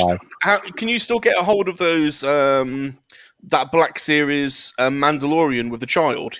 No, I think that was like one day only thing. Okay. Do you not have that one? No, and you can't get them over. You can't get them for love of the money. That and the biker one, you just can't get. Yeah, my first one was so hard to get. I traded a Captain Rex for it, and that's why I wanted to get another one because I just know, this is history, man. Next time we're gonna see that. You guys see that Luke Skywalker poster with the child? Yeah, and one his lightsaber. Tantalizing, isn't it? I know. Is it just art, or are they? Is it I think it's a tease to see how the crowds will react. Is what I really think. They're just planting a seed, saying, "Hey, do they like this? Can we go this direction?" And nobody's complaining so far. Yeah. Oh, and I don't know if you saw, but I finished my Mandalorian ATSD. That's a cool Lego set. Yeah, that is sick. Very cool. It took me. Well, mind you, I am talking a lot on the stream to people in the chat, so I'm not rapid. I get a lot of stick for it, but that was 4 2-hour streams in the end. I started Luke X-Wing today, but it's just so much fun putting them together. So he's cool, and that's not a cheap. That's a cheap set as well. I think this is 40 quid on Amazon at the moment, UK. Yikes! Yeah, so, pretty good. So it's a pretty good value set, I think. Oh, and you boys, I'm sorry. I've got another two. I've got to say this before anything else.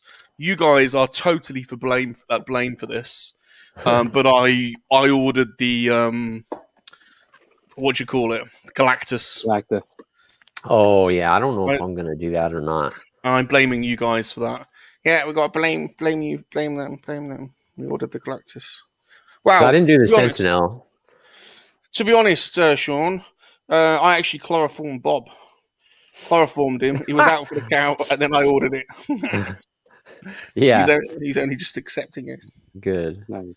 That you're not going to regret it, man. Articulated fingers. Did you see the Silver Surfer in the palm of his hand with that photo? Yeah, that nearly sold me. Yeah, we'll see what they do. Cool. It gave me the feels. The poster gave me the feels as well. All right, Vern, you're up. All right, so I pulled this out of my closet. If you need it, just let me know. Oh, is that spare? Yeah. Oh, right. We're doing some swapsies. Right. It's such a good. Everybody complains and says it sucks, but they're so wrong. It's actually a really good set. Doing some swapsies.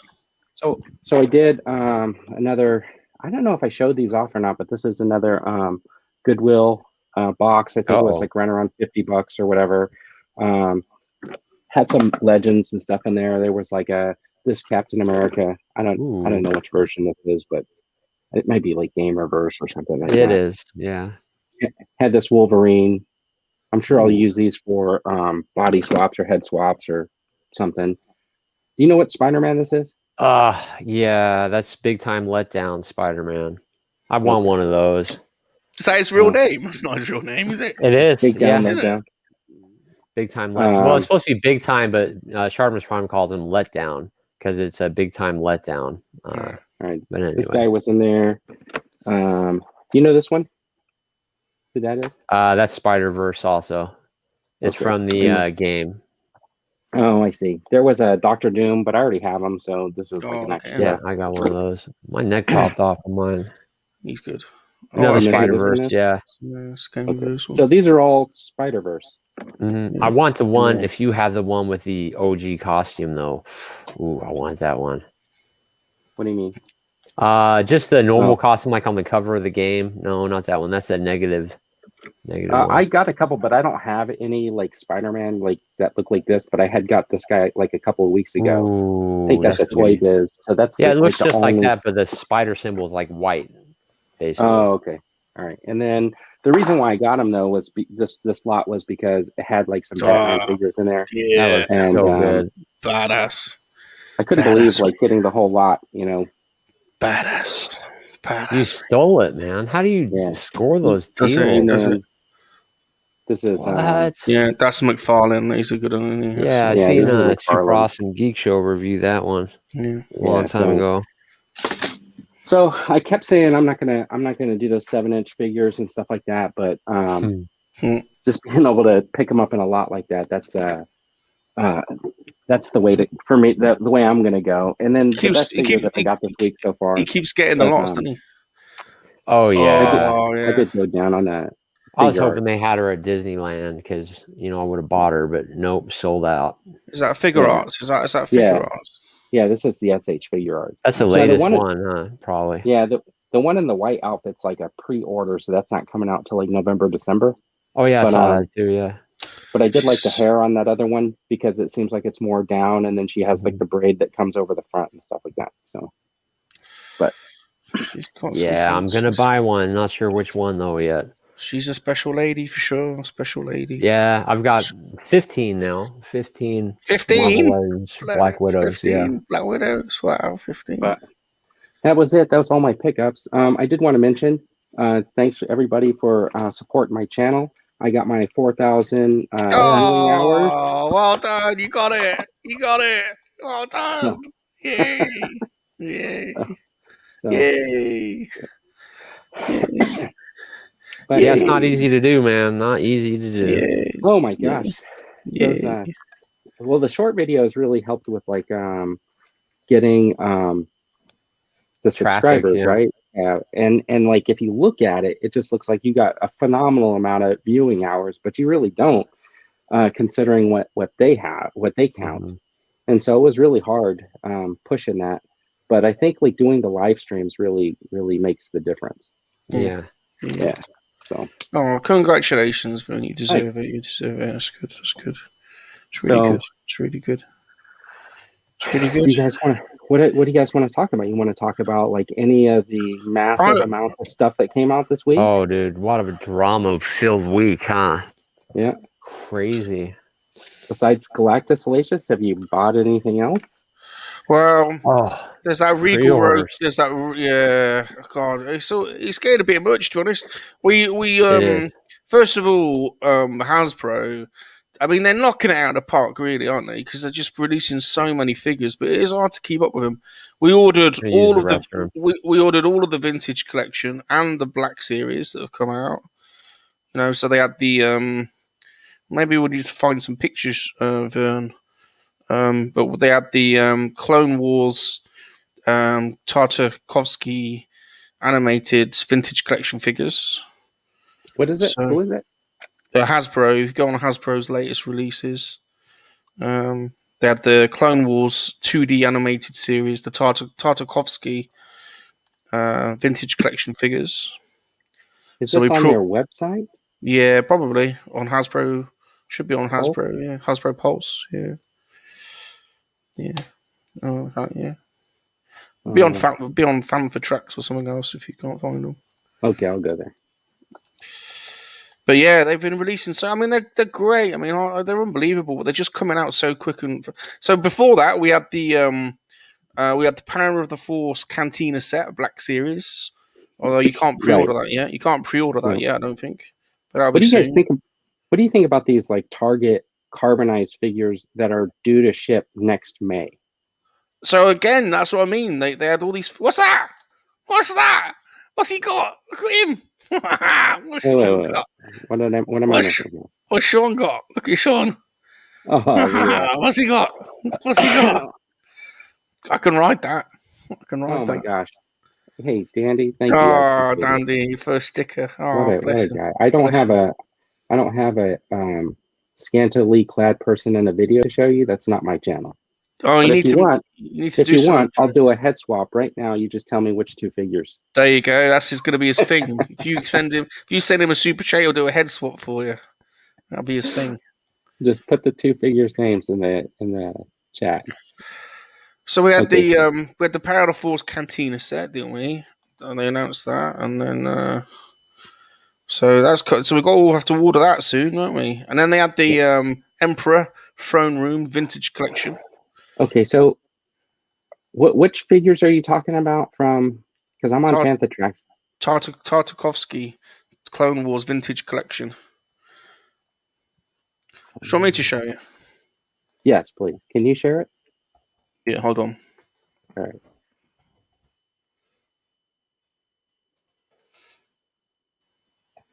No figures or decapitations.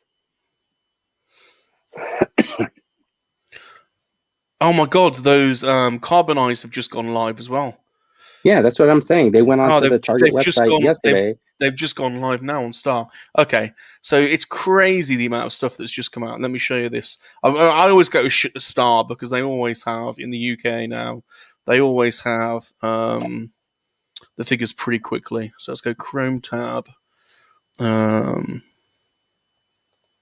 Star. So is that the name up there at the top? Say again? Nothing. I just was joking. I said, "Is that the name up there?" At God, the top? don't give me a heart attack. My God. Okay. Right. So they've just launched these now. Then, so I've got to pre-order these now as well. Yeah. So, the thing is, that's what I was talking about. Like next year. Wow. So So arrival. No, November 21. Look, November 21. Oh estimated. no. On Target's website, it was showing me May. Oh, okay. Unless I was just late to get to them. So these weren't available yesterday, I don't think. The ones that we ordered were. Oh, have you seen this Hulk, by the way? I wonder whether you'd ordered this Hulk or not. Yeah, the 2-colored Hulk. Yeah. Yeah, I saw it when they announced it way back, and I was like debating whether or not I was going to do it. But when it went up, I did. So these are the Tartakovsky. I think that's the name of the animator. Okay, I know what you're talking about. From the 2D series, the 2D Clone Wars, the mini series. So these are cool. I mean, these are repacks essentially, but they are super nice figures. So you got Ayla Secura, Arc Trooper. I just look at the card packs though, man. They are so rad. Yeah. Totally rad. All right. I'm going to stop you right there for a second. Okay. Andy, there's Ben Kenobi as Darth Vader. What if?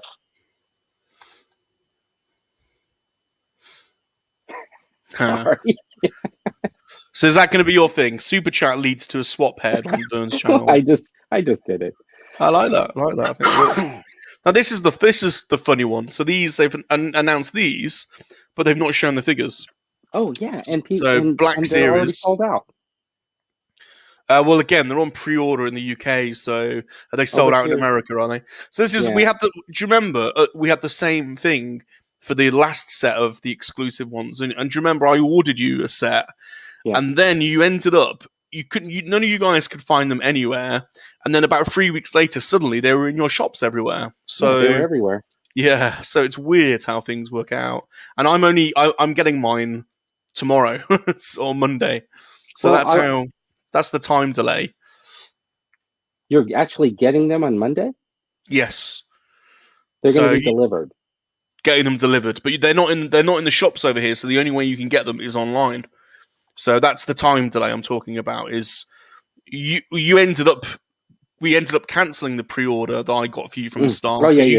You found them in the shops like a few weeks later. Yeah. Okay, I thought you were saying those were coming in. I was like, oh my god. No.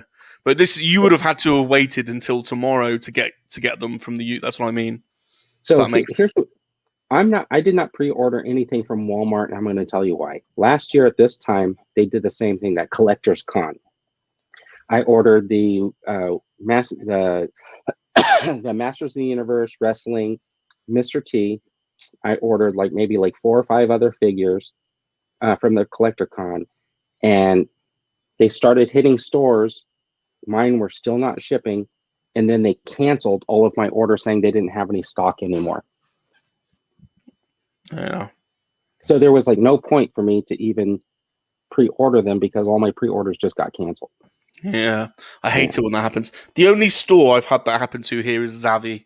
On Amazon have cancelled before. But so are you going to get these carbonized Black Series? I mean, it's a rip-off, really, isn't it? Because it's the same figures, but I think I'm going to be sucking into. I think I'm going to be sucking into getting them. I think. So here's my problem with that heavy infantry, right? When they did the credit collection ones, yeah, I wanted those because one, they were on card, but I bought 2 so I can open a set. That heavy infantry, I really like, and the Cara Dune, I really like the alternate paint schemes on those. And I think I'm really going to dig that carbonized heavy infantry. So definitely I'm getting that one. Yeah. Man. Yeah, you're not wrong, smugglers. It's... Oh, man, I don't know. Thing is, if you want to, these Black Series, I'm pretty much going all out to get all of them now, I think. Because... I passed on all them. Oh, look at... Did you? Oh, right, can we look at this bloody thing he's got? Salacious wants to have a look at this thing that he's got. Okay, hold on. It's just my daughter's llama. That's all. I just want to say that Geek Strong had pre-ordered Frankenberry and Count Chocula. Oh, what's that? What has he got? What's that? Look at that. What is it? Can I ride him? Yeah. He's really cool, man. Cool guy. He likes Rogue One. What's his name? I don't think he has a name.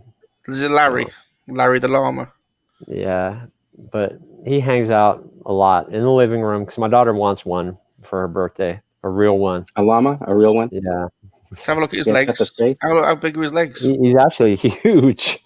So, but he is. I could ride it. It's perfect size for me. I could ride it. Perfect size. Yeah, he's cool. Maybe he'll start coming in the videos. Yeah, Larry the llama. Might get some new subscribers. Who else is getting a Sean Solo action figure? Oh yeah, that's a good looking one. I couldn't find the pre-orders for it. Was it just announced? Yeah, I think it's the concept or something. Man, if you want to own a Sean Solo, I had long hair like that once. If I can part it in the middle, and you should have it again. Yeah, you can see me doing that. I'm going to see if the Sean Solo figure is available on Star. Like David Carell, he pre-ordered them all after saying he was never going to do it again. Yeah. We all do that. We all bloody do that, man. We're all suckers. I do the same thing. No, I'm not going to do it. And then I bloody order them all. And now you guys have got me on this Marvel kick now. I've just ordered the other Black Widow figures. And Papa Gord's a lovely man. Papa Gord is giving me the left leg and the left arm of the Builder figure. So I had to get 3 other figures. Dynamo, Crimson Dynamo. Yeah, I've got you want there. You want to know what's funny? Is you guys have all seen the Black Widow, right? Yeah. Mm-hmm. Okay. So 6 times now with my daughter. I like it. I really like it. I like it. When I was doing my figure review, the one where I was doing the Red Guardian, because the Crimson Dynamo Build-A-Figure came in the package, I kept calling him Crimson Dynamo in my hand, right? I was and then the Crimson Dynamo, I'm glad they have a younger, and I had to refilm some of these spots because I kept saying it in the video before I edited it, and I didn't catch it till it was editing, and I was like, what the heck? So I actually came back and reshot some. That's why some of it was spotty. But then in the movie, where she calls the dude the Crimson Dynamo, I thought it was so hilarious because I was like, oh, it's not just me. Now, speaking of Marvel Legends, I wanted to ask you guys whether you've got the Venom Pool Build-A-Figure, because there's a website, because on Star Action Figures, you can get the whole wave for £100, which is basically all the figures plus the Build-A-Figure. I don't have any of those. I'm tempted. Yeah. I'm very tempted. Yeah, I've it's a been great figure. I've been picking up some of these figures like this in like loose and lots, but other than that, I never really cared for the Venom that much. Yeah, I've got two so far. I'd like to get more. Okay, I do need you everything. know, Salacious, are they going to come Oh, out with Turbo Man in the UK? I don't know, but did you see? Dino's got it, hasn't he? Yeah, Yeah. two of them. Man, he's cool looking. I would like a Turbo Man. Frankenberry. Yeah, okay. Yeah, the serial figures look I great. saw those Frankenberry figures. He said, "Oh, wants to show off these figures." Let me pull them up. This is the technical difficulties of having to work on. If I had like multiple screens, I could have stuff going off, right? We'll get there one day. Yeah, maybe.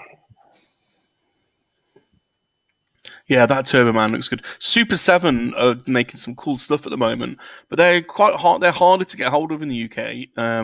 What was the last thing Dino's just bought? Oh, the Super 7 Godzilla, Shogun Godzilla looks cool. I like him. Yeah, that looks good. And then McFarlane have just launched a load of new stuff, a load of multiverse Snyder Cut figures. They look amazing. There's a whole new load of Spawn figures as well that have just been launched. There's too much stuff, man. There's too much stuff. Way too much. That's the Frankenberry. Oh, he's cool, man. He's totally rad. Totally based on like the cereal, right? I like him. Comes with his own cereal box. Now that could be kind of cool for like photos. If you're like in a, you can give that cereal box to your other figures. Mr. Ghost will probably, he collects a lot of stuff like that. We don't have this cereal in England, so I don't really know the characters, but I bet Mr. Ghost likes this kind of stuff. Yeah, they're kind of cool. 1000th Ghost. The one that I did get, and I know that Dino got, was the Godzilla. I just said that. Yeah. I literally just said that, Vern. Oh, well, because I'm busy like doing. I literally 1 second ago just said, "Oh, that Funko are doing good stuff. That Godzilla." Did Funko do the Godzilla? It was Super 7. Isn't that the same company? I don't know. I don't think it is. Are they not? Are they not owned by the same people? It's like 4 inches tall, though. That's the Oh, thing. is it? Oh, is it? Oh, okay. It looks. Yeah. I thought it was a big one. Okay. But it comes in a box, and it looks just like that one from the 70s. You know, the Shogun Warriors one. Yeah, and, yeah. And it even has like the tongue that comes out. Yeah. But why did I think Funko and Super 7 are owned by the same? I don't know. Let's see who owns Super 7. In my head, they're owned by the same holding company. I have both Cyborg so far, Aquaman and Flash.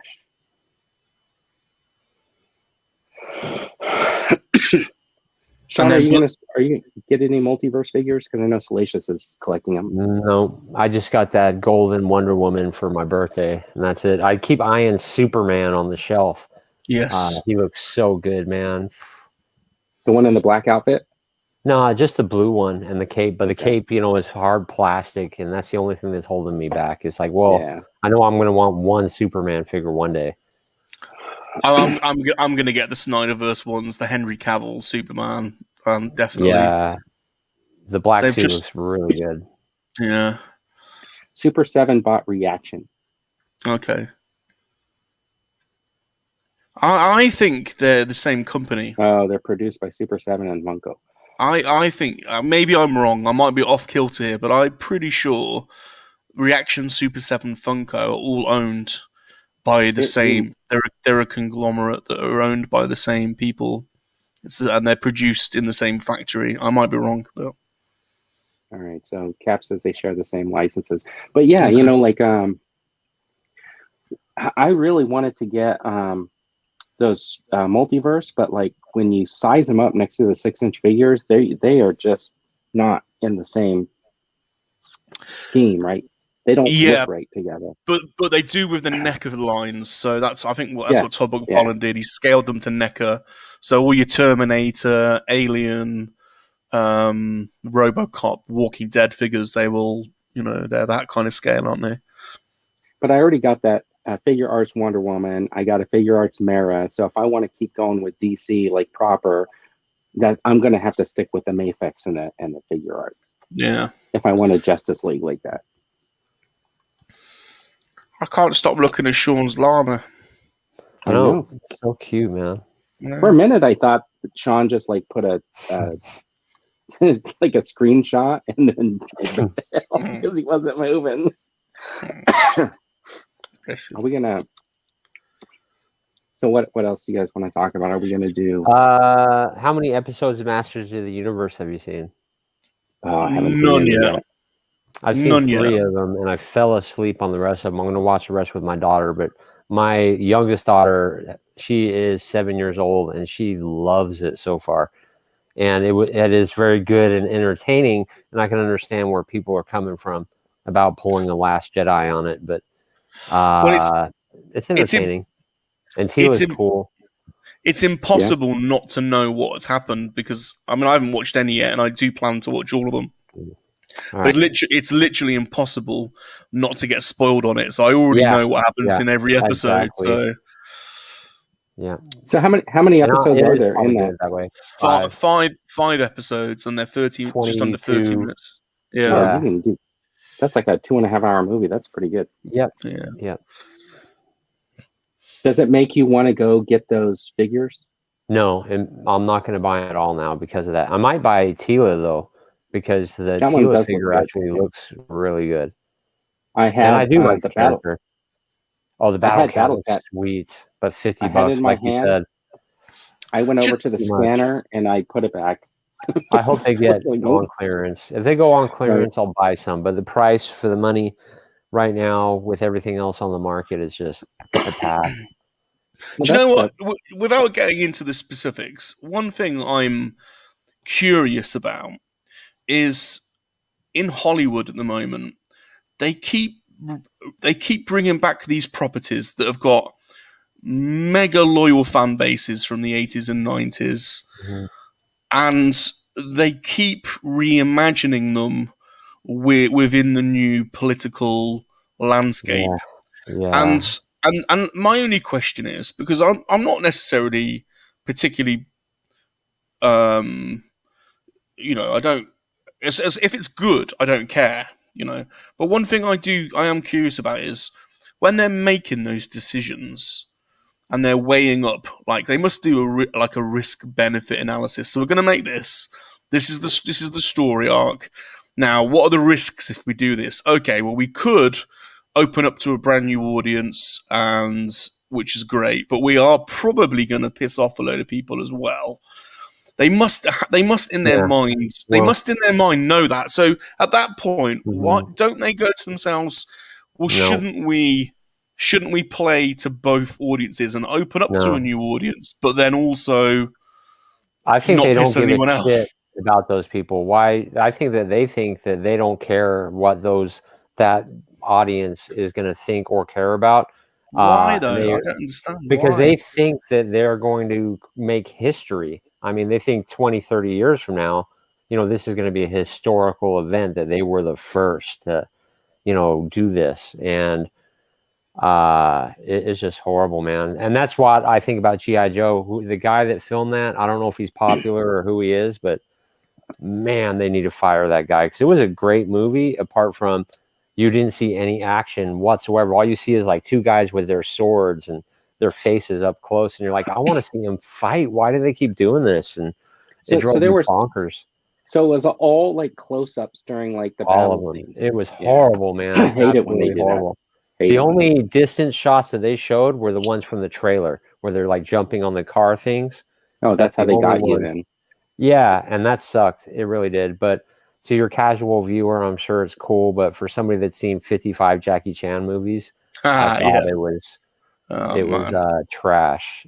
Well, then I'm glad. Oh, I'm glad you are giving that review, because in 45 days it's going to drop on Paramount Plus. and so Yeah. I don't have to go to the theater. Yeah. It was good, man. I jumped. There's one scene. In fact, 3 of us that went, we all fucking jumped so big time. It was pretty crazy. But it is worth seeing, man, especially if you like G.I. Joe. I thought it was good, very enjoyable, but I went for the martial arts and I didn't get what I paid for. That's too bad. Do you think it's maybe that Golding's just not a trained martial artist, so they were trying to hide that fact? I think it's because of COVID, because probably right when they were polishing it and doing all that, and maybe he had too much time in the editing room, like trying to make it look cool. It's something to do with that. And I think maybe they couldn't go back and do reshoots, or maybe they have to shorten things. Who knows? Well, it's normally the talent, isn't it? It's normally the writing. That's what I think. It normally comes down to the writing and the director and that's why and the creative team, behind the project, Because what you said about Master of the Universe, like, these people in this room talking about that, did they even think about it? And I think that they hired a director probably based on, diversity and all this thing. They didn't pick the perfect talent for the job. They probably picked somebody that meets, today's quotas to make that movie. But that's just an assumption, a guess, but I bet I'm probably right on the money. The animation of what I've seen of the animation style, the animation looks incredible. It looks very cinematic from what I've seen. But great, and there's loads of nostalgia in it. I'm enjoying the show. But I'll withhold judgment until I've seen it. But from what I've heard of all it's impossible not to see a negative review online, and I just have to wonder to myself, why do they? Sean's right on. Oh, that's funny. That's funny. He's right at That's pretty funny. Bob up and down, Sean. Sean, he bob just up and needs some down. horns, actually. Sean, bob up and down. There you go. Go on, do it again. I thought he made that on the outside. Sean, do it again. Bob up and down. Go on. Bob up and down. Your head. Your head. You got to do your head. Bob up and down.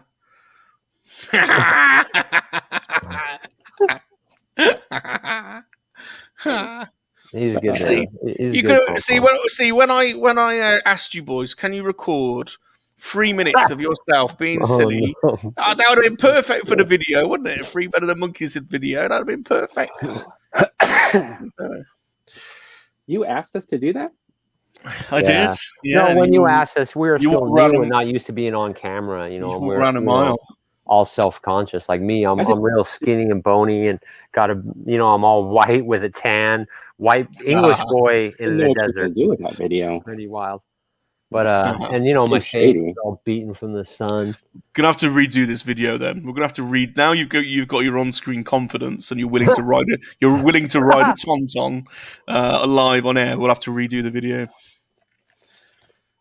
What does Cap Cave say then? He said, Salacious, I think the demographic is a vocal minority. Yeah, that's sure. I mean, it sure is a vocal minority. Very vocal. There's a very silent majority. The shy. They call them shy conservatives over here. They call them willing to jeopardize. Look, I'm not against being progressive and moving forward. We have to. And I totally I totally get it. It hits me when Sean and do talk about their daughters, and the aspirations they have for their daughters, and I totally get that. I work in an industry where it's important to give young people opportunity. So I think you should see yourself in property and and be excited by role models and seeing people like you, in TV and film. And I think that's really important. But there's a way of doing it without pissing off the core fan base. You don't need to. Well, it doesn't have to be good franchise. And they're changing it, like you said. They could have done it like into the Spider-Verse. I think how they introduced Miles Morales is how it should all be done. That is the way to do it. That is the way to do it. So he didn't replace Spider-Man. He was another Spider-Man. Fantastic. Every Spider-Man fan's happy. No one's left out. No one's left out. Everyone's happy. That's how you do it. And the only people complaining about Miles Morales are the people that haven't even given him a chance because they just assume that he's taken over Spider-Man. But if they give it a chance, they'd love Miles just as much as Peter Parker. Yeah. To be honest, I want to see the Sean Solo llama show. I think Sean. Actually, it's Han Solo. It's Sean Solo on his tauntaun, isn't it? We got to. You should remake it's a The horn. Empire Strikes Horn. Back. Yeah. Well, there could be horns. In fact, I've got an idea. We could do it, couldn't we? We could reenact scenes, couldn't we? We could. Couldn't we? Yeah, Let's we got do it. Return of the Jedi, Empire, and We could reenact. No. We could change our backgrounds, couldn't we, to form the backdrop? Oh, I've got an idea now. We got to do it. We got to create a scene. We got to recreate a scene. Like, I'm surprised, Salacious, that you don't show up one day and your backdrop is just not your banner, but it's like Jabba's throne room, and you're like, oh, that would Good be idea. so cool. Good idea. Good Why idea. can't you just Well- print something out like that? That'd be Well, awesome. I've started. Yeah, you're right. I've started doing different backgrounds because I thought this was a nice. And so you're right. I've got quite a few different backgrounds. For different, Here we go. Yeah. I've got loads of them. So you, I've do. You need Jabba's tail right behind you. been doing all sorts. Or So Princess Leia's legs would be better. there's my jungle. But you're right. I got to do. Jabba. I got to do Jabba. Got loads.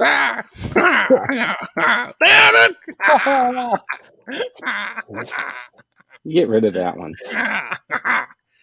Vern looks so young, like a little baby. I don't know where you got that head, though. So angry. So angry. Oh, there's Cat. Hello, Cat. Hey, yeah, that was a good That was a show. good episode, actually. Hey, Cat. Oh, got That some- whole show is great. That whole series, if you guys haven't seen it, you got to check it out. been on here. I was messing around. I got only one Kenobi coming on. I was playing around. So Brandon's like, the hard part is there's always people that find something to be pissed off about. Oh yeah, Right. the And- New Republic, same thing that's going through. And Brie Larson's going to be that chick, man, Avar or whatever. It's coming. Yeah. She has not helped herself though, has she? No. Like I'm willing to give her a pass, but she's not helped herself by being not very nice to people. No. And if you're she's going to been be a quiet star, for what, a year now, year and a half, she's been pretty quiet. it's important to be nice to your co-stars when you're being interviewed and not horrible. Oh yeah, Right. yeah. Unless you're a monkey lizard, and then you can get away with it if and it's tongue in cheek, Look, Dino's doing a Three Stooges Empire Strikes Back. Maybe we should see if we can get in on that. We need to. This backdrop is hilarious to me because I feel like what you're trying to say is there's paparazzi taking a picture of you, but it's just sleeping with his. So sleeping is my guest on Monkey Lizard Hangout this Monday. So and I found this. I think sleeping. I don't know where he posted this picture, but he's obviously wearing the Salacious T-shirt. So normally the guests are popping out behind the Monkey Lizard banner, but in honor of sleeping coming on and the fact that he's bought one of our T-shirts, I had to have him in front. So Yeah. I see your mugs and shirts. I'm seeing things everywhere lately. Yeah, they're popping And a up all Prince over Ewok. the place. Now I know why he registered all those monkey lizards because they're all out there doing his legwork for him. Salesforce. But yeah, so those backdrops are awesome. So if Sean you need an ice backdrop, don't you? So for your tauntaun. So, but yeah, Salacious fits just nicely in front of a. We've got this is just an LG monitor hooked up as a second display. So, and I've learned chroma key now, which is quite cool. Not actually, I got a big TV right there I could use. So, yeah. I got mine right there too. So all you need is a green screen then, just to pull back. That's all you need, literally a green screen, and then you can project a different image on there. So we're gonna have to do a special show one day, aren't we? Where we're reenacting the scene. Are we going to open anything? Oh, I got Do you guys want to open anything? So to you guys, we normally do. I have this thing that I want to get out of the box. Oh, Which one is it? It's the Cobra Island Trooper, the one that caused me to cancel a whole bunch of figures because I couldn't get them.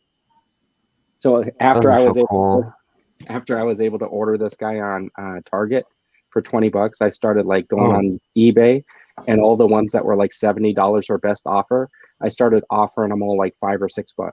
Oh no! You should have seen me with that Hellfire set, man. I've been offering so many people ridiculous offers. I don't care. Somebody's going to buy and be desperate for money eventually. So I wish I would have got that. I could buy Vern's broken one. So if you're opening that, I'm going to take this Godzilla out of this packet because I really want to. I wanted to get rid of this guy. I really want to get him out. All right, who wants to go first? We'll let Vern go. Go for it, Vern. You guys are nice. All right. While you're just unboxing that, Smuggler says, I must have been under a rock. What did Brie Larson do? I don't think she did anything specific. It's just there's this whole series of interviews leading up to Captain Marvel. And maybe it's just the way they were stitched together. But people have posted a lot of footage of them. And she's openly pretty hostile to her colleagues and gets into a few almost arguments with some of them in a couple of them. Well, there's good breakdown videos of those videos that have like millions of views. There's this one guy, I should find it and send it to you, but he breaks down like the body language and how she felt and how the other people felt. And it's like unedited of the whole interview. But what it is she's very defensive and she feels like she's being attacked. So she comes out and it shows like Robert Downey Jr. in the same situation being interviewed and what he does when he's attacked. And certain people have different personalities where they can't handle it when they feel like they're being attacked. They, aggress back, and that's her problem. Is she always feels like she's targeted. And she was a bit of a child star. I mean, she was a singer. She had a music career. You would have thought she'd have had better kind of media handling. She was in Scott Pilgrim. She was in a lot of stuff. But anyway, whatever. Maybe she just had a bad day, and it's. Didn't she that's also? What it boils down to. She had a bad day. Did she try to say did she say though that she had some issues in Hollywood or whatever in her earlier years or whatever? Yeah. I don't know. Like mistreatment I'm sure or she's seen something her like that. share of shit, And there is a need for change. We can't deny that. I mean, Hollywood. Yeah. We've always had a problem with Hollywood since the beginning. Yeah, that's for sure. All right, so what we got? This is the look at this. I could be holding this guy up right here. They're like, I know. This is why I'm like, they are literally like almost nearly identical. What I do notice though is on the face, around the eyes, there one looks darker, right? Yeah, I knew that one. One's a white guy, one's a gringo, and the other guy's a Mexican. Yeah, that's what it is. So this was the infantry trooper. So, but they have pretty much exactly the same setup, right? With the holsters on the front, the little knife thing up here, and then they have this holster on the back. And then he comes with just this one gun. This is the infantry. So he comes with this one gun. So in addition to the two guns, the knife, and that one gun, this guy comes with a rifle. He comes with this little, I guess it's like an armband to signify his leadership or rank or something like that. And then he comes with these like little glasses. That's what made him a Target exclusive. Maybe those will work on tech.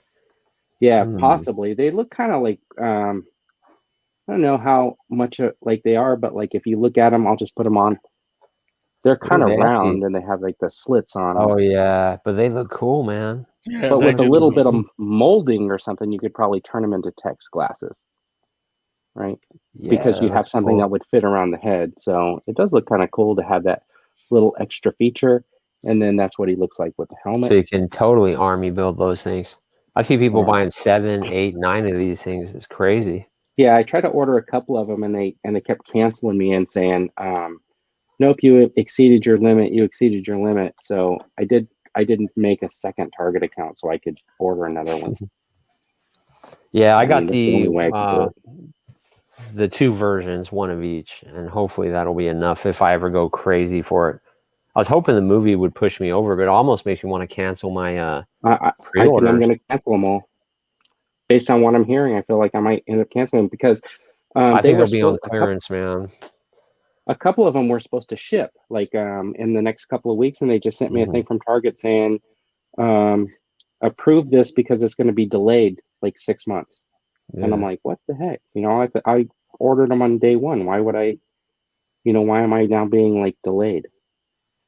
But yeah, it's so irritating. I know. I think everything's getting delayed because of maybe the shipping problem, with the boats and all that. Because from what I understand, like the cases, because I've ordered a case and it's still missing in action, but that's delayed till August now. Yeah. Oh, I've seen like actually saw a thing on the news about that too, about the delay. So these guys still look pretty cool, and because he's got that like rank insignia and a little bit different in there, I do have a couple of the inventories, and I did get 2 of these, so I'll have at least 4 troopers. So that's kind of cool. Nice. Nice little army. Salacious, are you going to start buying GI Joes? So I was thinking about this when I was a kid. I did have Action Force figures, and I don't know if I ended up. I don't know if I don't remember GI Joe, but I remember Action Force very specifically. I remember the Action Force packaging, and there are some Action Force figures and vehicles that are iconic to me, but they're not in the GI Joe line. So, but there is one in particular, and I think Luke from Reynolds Reviews got it fairly recently, or it was either Luke from Reynolds Reviews or Luke from Vintage Toy Show, Vintage Toy Rush. But it's the red Robo Skull. Are you familiar with that? Red Robo Skull? No, Yeah. I'm not. So there are some Action Force figures, but the original vintage Palitoy 3.75 inch that I might have to get involved in. But if you ever search for Robo Skull, you'll know exactly what I mean. So if Hasbro decided to like take this classified line and then tag them over in the UK as Action Force, do you think you'd be in for it? Yeah, but I think only for the figures that were iconic, that I remember really. So, but the Robo Skull is just, I can't explain it. It looks a little bit like a red TIE fighter, I suppose. You'll see it once you see it. If you Google it, you'll know exactly what it is. So I've got this Godzilla out. Do you want to have a look at him? Yes. Yeah. Okay. So let's. It comes in 2 parts. So the tail. I got this. I'll be honest. I did get this out earlier, and I was trying to fit the bloody tail. So there's a peg there, and that's how it clips on. And I was trying for ages to get the bloody tail on. I could not do it. And then I noticed that there's this little instruction here from NECA that says you need to put it in hot water first. You can use a blow dryer. So I've never seen this instruction before. Neither have I. I've seen people boiling the Flash Gordon figures though before they. You ever seen that before? When you got that joint, like what happens is like the plastic's a little bit harder. So what you want to do is you want to heat it up so this becomes more pliable. So when you're putting that peg on, it'll actually, the pliability will allow it to go around it. Then as it cools, it'll just harden again. So then it won't just pop off. You could do the same thing with a blow dryer. I totally get the premise. I've just never seen an instruction in a figure before direct you to do it. So that was quite unusual to see that. But I have got a couple of these. I haven't got I want the blue one. I have got a couple of older ones from I've got a much older Bandai Godzilla, and I have got one from the 2014 line. But I want the blue one. This is a NECA, right? This is NECA, yeah. Yeah, so like I can't find these anywhere. I think NECA lost the license, and so everybody bought them up, and there aren't any Godzillas in any of the stores that I go to. Yeah, so of the new film, it's the latest one. What was the latest one called? Oh, Godzilla versus Kong. The license went to who is it? But the toys are nowhere near as good, the same quality. But yeah, he's quite cool. Look, so he's got a bit of articulation on the neck and a little bit in his mouth, just a little bit, and then his arms. Has he got elbow? Oh, I would love to play with one of those. He has got elbow. He has got elbow as well. Ooh, Echo 1 to Echo 2. Joint though, it's all pink. And then he's got, he has got knee joints. I don't think he's got ankle joints, no. And then his tail has got some little pivots there's 3 points of pivot, I think, in the tail. Yeah. And then this tail as well has got pivots in it. So, yeah, it's quite cool. I mean, it's a 6-inch scale, so... But yeah, he's cool. He's got his Godzilla package there as well. But yeah. Echo 1 to Echo 2. So I quite like those. Yeah. I like. I what is it with me? But I like the new films as well. Does anyone else like? Am I the only one? I really dug the Kong versus Godzilla, and I really dug Kong Skull Island. But the previous Godzilla one, I wasn't that into. Yeah, I watched the previous one a few times. I actually thought it was good for what it was, but yeah, I hated the acting, and like you said, it wasn't that great. I fell asleep on the newest one though. I think just because of King Kong. I like the first one. The first one for me is the best one that Gareth Edwards directed. I think it's massively underrated, but I like it too, man. So I'm glad I'm not alone. Yeah. Skull Island was like one of my favorites though of that series. I did like Skull Island. Let's see.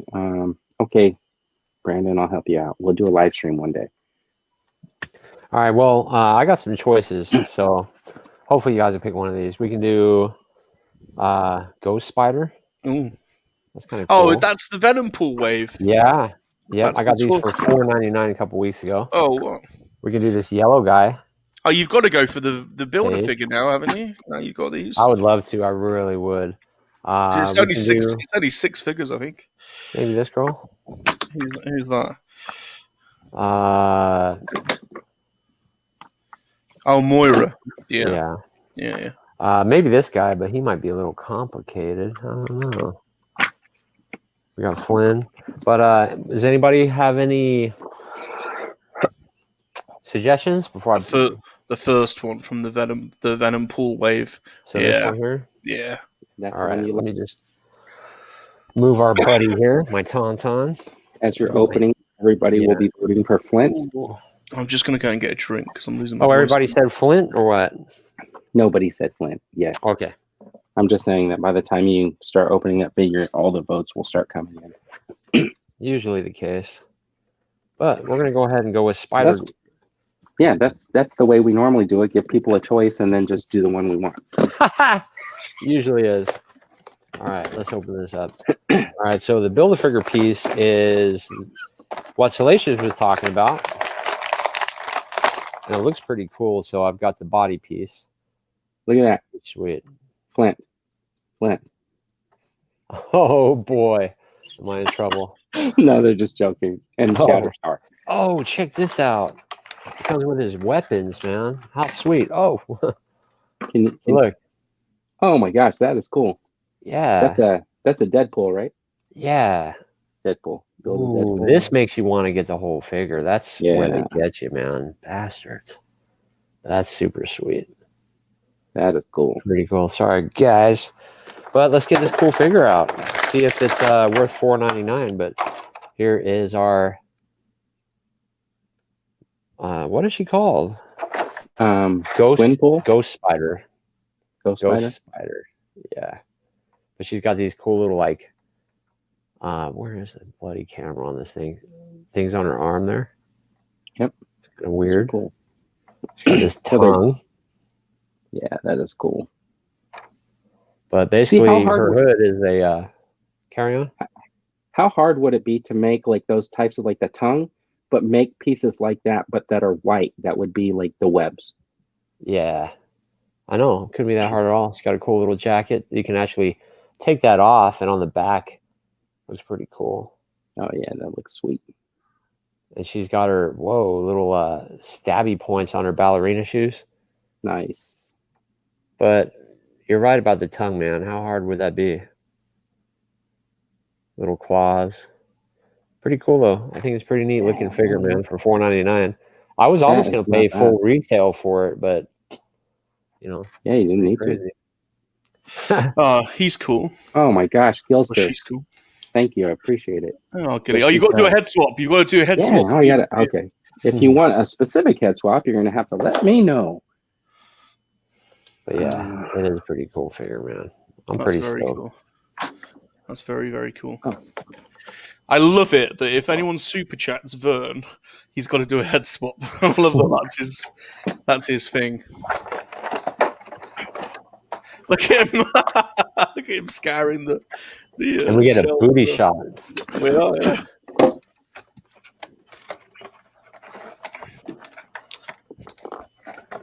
Is that a good figure, Sean? Yeah, highly recommended. I don't know about $20 good. If you're a fan of Gwen, Spider Gwen, I would say yes. But I want the wave now. That sucks. And I think the hardest one to get is probably Morbius, huh? Well, no, Yeah. the whole wave on Star Action figures, £100. Is that good value? I would say yes, especially because You get the builder figure as well. also movie Venom is in there. So movie Venom's in this wave. Yeah. And that's a great Man. Venom. I think I'm going to buy. I think I'm going to, after this, buy that wave. Yeah, let me show you. And this comes with 2 heads too, this one. But you get this Venom. Yeah, he's cool, man. He's cool. Yeah.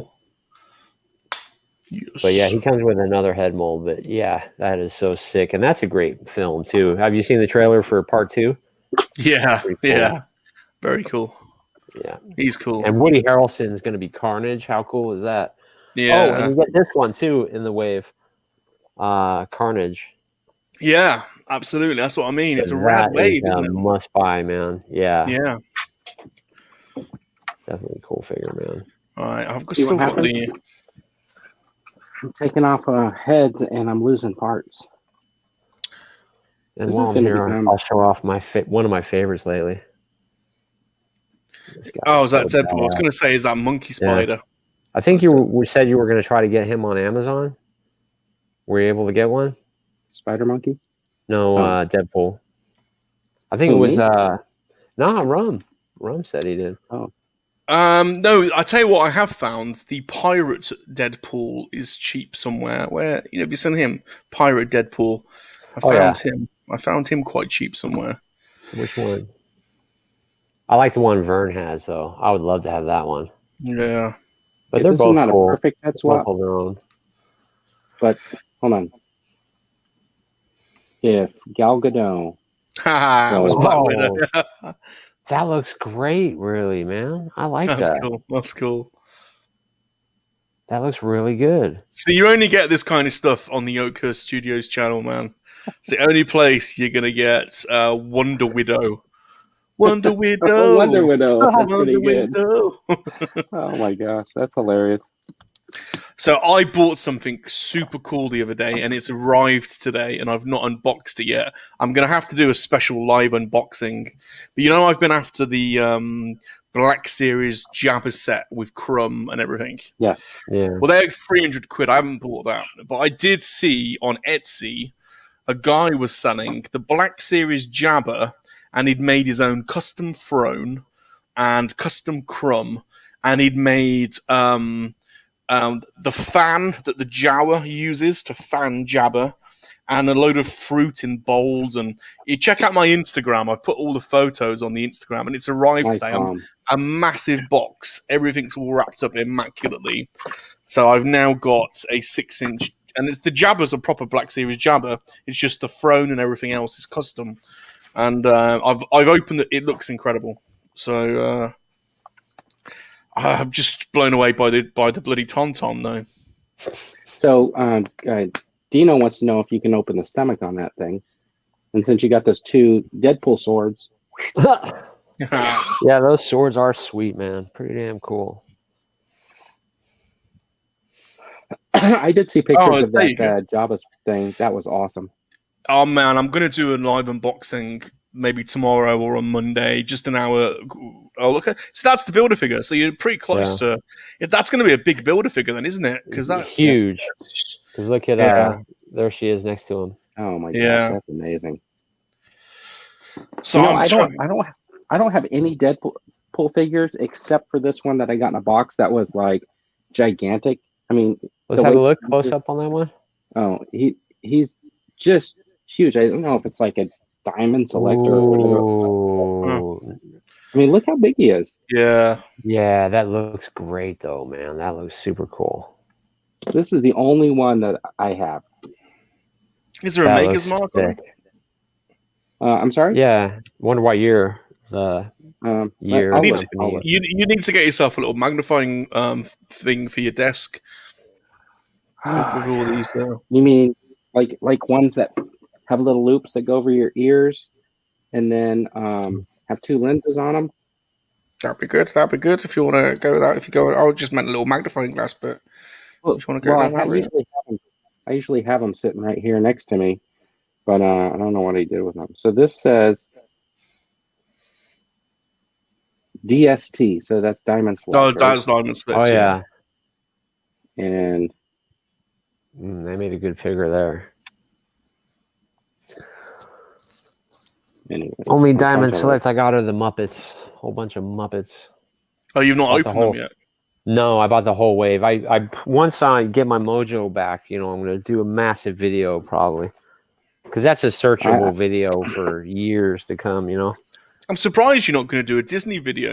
Is that it's more of a holiday and not a. I don't know. People like to see your Disney stuff, I suppose, but Yeah. There's a couple that did a whole channel about going to Disney, right? yeah, Disney I was follow. so awesome, man. I It follow really that was. channel. What they called? They're always there, aren't they? Well, yeah, I Yeah. watched Cool. them for the Spider-Man because I did ride Spider-Man too, and that was cool, man. Because you go, just shoot the webs and help Spider-Man kill these big robot spiders. And the hologram of Tom Holland looks so amazing. I recorded that too, Did it? but it was sick, bro. Disneyland is worth every penny. I'm a sucker. I was So- supposed to go Monday, but we postponed it because my daughter and her kids moved out of state. So they stayed with us the weekend. So now I got to figure out what day to go. And it's been so hot, right? Like I was like, I don't want to be there when it's horrible, hot. man. Yeah, And it was so- so hot. But we'll see. Probably in the next month or two. Mhm. When are you going Because back? coming from, I don't know, man. I don't know for sure. But like I was saying, I'd like to go when maybe we can all get together and like eat and have some drinks at Galaxy's Edge, like while the sun's going down. Because that place kind of cool. is so cool. I'm going to America next year. Oh, okay. I'm going to There we America. go. We'll plan it Going to when you come. Yeah. Even though I Yes. know most of your boys, your homies are on the Florida side, but you got to come see No, us over here. no. I'm going to America for the summer, and I'm going to do both coasts. I'm going to do start on nice. the East Coast, then go over to West Coast because Yeah. I've got to go to Hollywood, then That's right. got to go Gotta to go to Disneyland. Hollywood. And Yeah. I'll probably have an appointment with a famous animation director that that is trying to poach me. So it's kind of interesting because his daughter works in TV animation now too.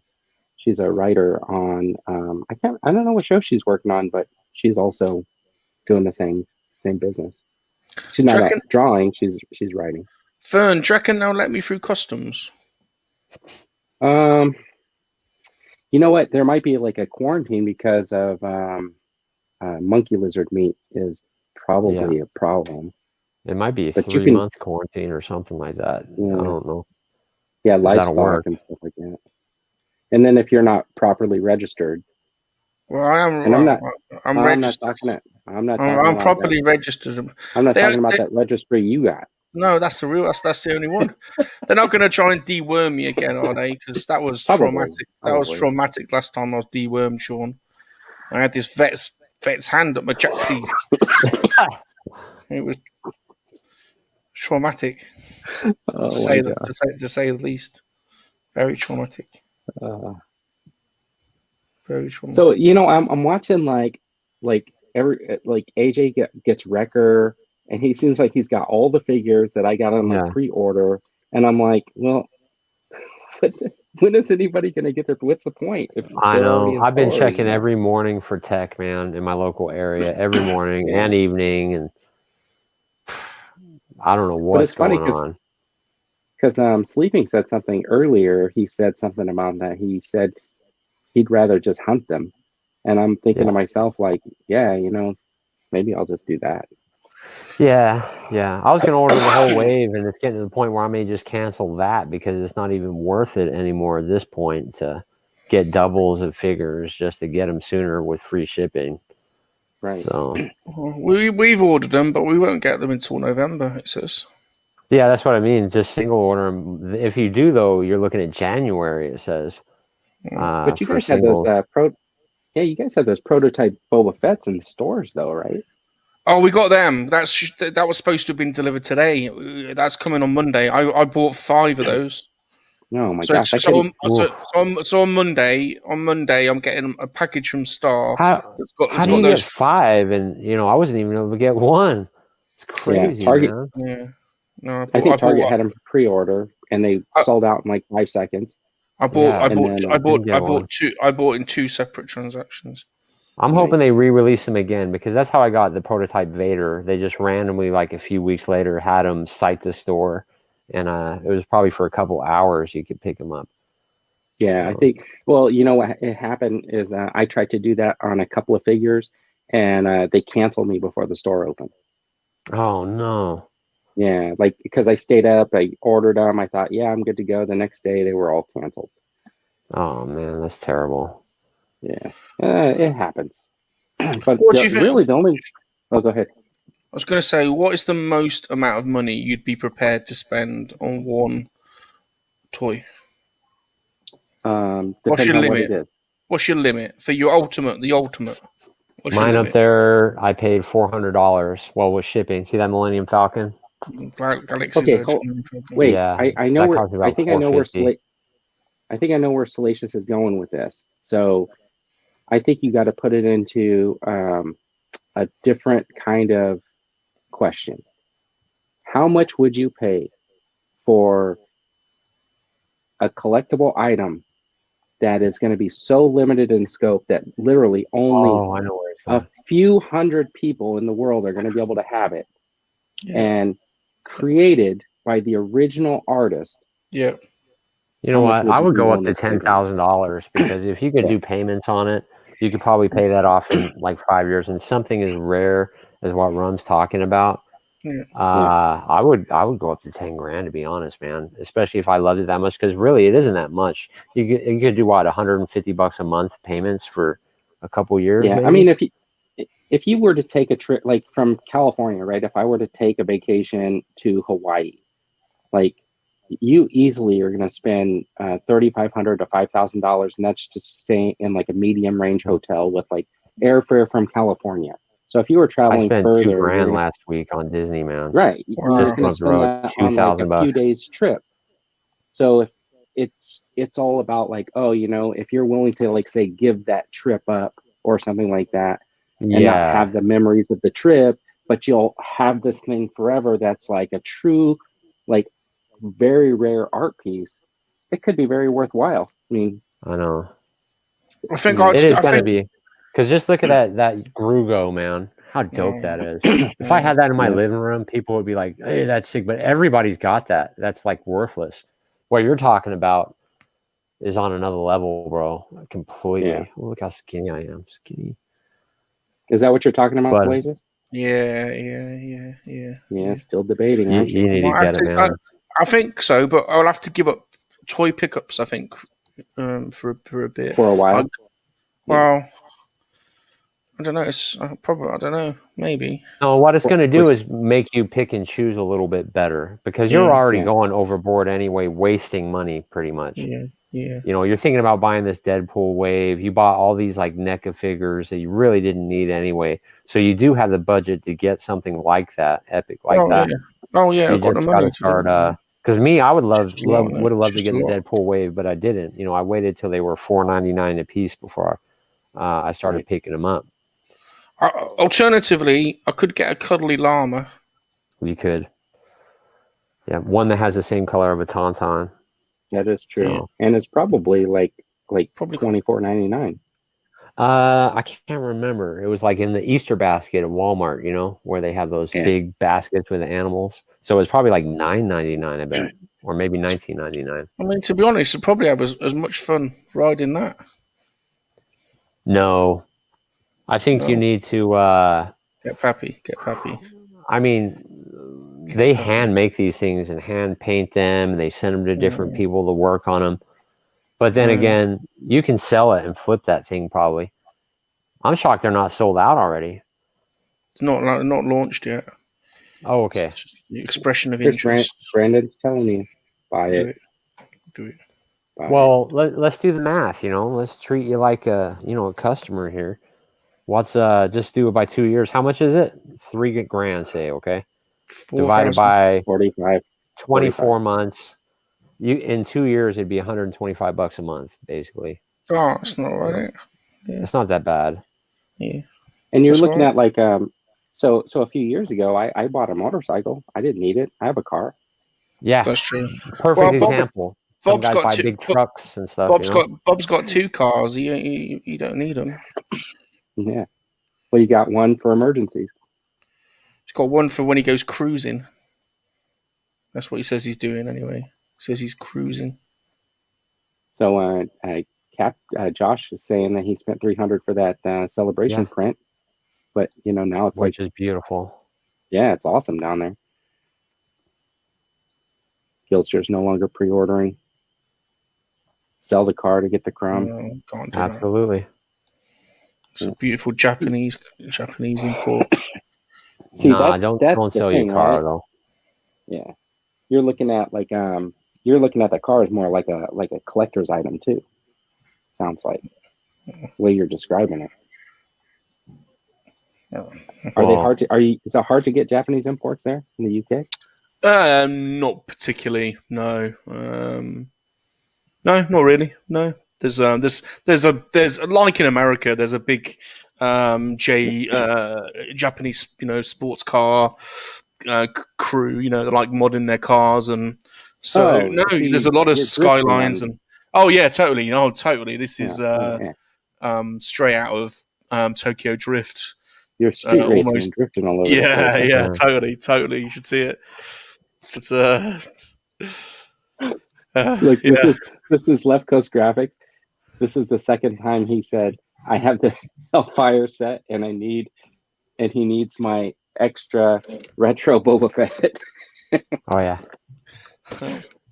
But I'm sure he said that earlier. Yeah, I wish he would, sell it to me at a good price. Because I'm going to open mine and display them. That's why. Otherwise, I'd buy Vern's, but I wouldn't be able to. Yeah, that one leg just really. And I got to pay $80 to get that one figure. You know what I mean? Separately. I wish they would restock it. I keep hoping, but I think they might be done with that. Yeah, I think ultimately, at least I can always use the heads in there for putting them on other figures. They had the Selena head, which was good. And then apparently maybe I could buy it off of you and then part it out and buy a new one with the money that I make, because each one goes for like $80 and stuff. Oh yeah, there we go. Look at that. Except for those two guys, the two dudes are barely $20 a figure. I know. So this is 150 pieces. Includes a metal jeweled signature plaque from the sculptor Tony McVie and performer Tim Rose. 1-to-1 scale, hand sculpted, made in the States. God knows what the delivery is going to be. Removable limbs, arms, legs, ears, and tail, all peg or bolt to the body. And it includes, this interests me, the resin pedestal. And it's got, do you know what that symbol is on the pedestal? Sick. Yeah. What? That's that symbol is the Hut Cartel symbol. We had Phantom Menace on above them in the little thing there. We're friends with a custom action figure creator called Dengar Dave, and he used to make custom figures for us. I've probably shown you some of the pictures of them. And he made me. Do you remember when Spider-Man with Mysterio came out? What film was that called? Far From Home, was it? Home. Yeah. So people were going Mysterio crazy. So I asked him to make me. I can't show it you, but I probably got some pictures of it. But he made me. He did an R2 unit, coloured in the colours of Mysterio, and then he put the Hut Cartel symbol on the faceplate of R2. You know where all his buttons are, and then he put he put a Salacious Crumb body where the dome is, with Salacious Crumb's head sticking out the dome. So I think I've got the world's only half Crumb, half Astromech, Mysterio-inspired 3.75 action figure. No, I think so. But this guy's awesome, though. Look at this. I mean, You can't zoom look in at on him. him a little bit more. Maybe I can, because I'm on a. There you go. Yeah, I'm on a. oh my God. Go a I'm little on a bit further. I'm on a surface here, so it's easy Yeah, to. see, look, there you go. Look at that insanity right there. He's beautiful. He's beautiful. Beautiful puppy. He's beautiful. Love his little tuft. These are glass eyes. Look at his. Look at. The neck is insanity. Man. That's so weird. that's amazing. And what's the run on that? 300? Was 150. Yeah, 150 of them. That insignia, the Hut Cartel, that is. You know, and you're not going to be able to, you're going to have to definitely get a case for that too or something. Knowing you probably won't even open it. But I would open it because you only live once, man. And you'll be able to get your money back even if it is open. Pappy. I'm imagining your house and the driveway, you know, instead of having the two gargoyles or whatever sitting at the bottom of the driveway on those little pedestals. Oh, yeah. People already think it's really weird when they come around my flat and they're like, what are all these bloody monkeys doing? These weird monkey creatures everywhere. Yeah, ugly things. Because Old Crumb is a big one. He's a big boy. But yeah, man, look at him. What an absolute beauty.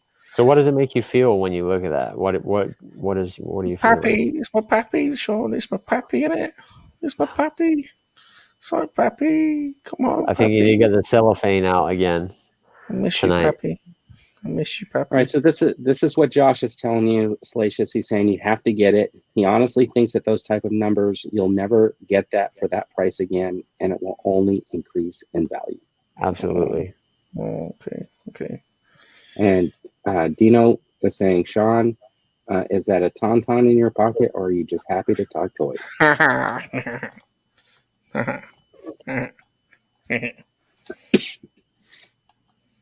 Jabba's tail. Yeah, it's the Hut Cartel. It's a symbol for the Hut Cartel. He's got it tattooed. You're right. He's got it tattooed on his arm. Yeah, and then Brandon saying you'll regret it if you don't. Yeah, I know that he will for sure. Yeah, but I totally understand like the dilemma here, right? Because you're saying it's just a lot of money in it. Priorities. A lot of money. What were you guys talking about, Brandon? And then we're talking about how you ever watch the TikTok videos? It was on Peg Warmers. They were saying like everybody's talking about, oh, I have adult money, so I'm going to spend it on this. Or I have disposable income and I'm buying this. And I jokingly said, yeah, that disposable income is the money you're supposed to be saving so you could buy a house. That's it. Yeah. That's it. That is it. Because they don't have to save because they're all living at home.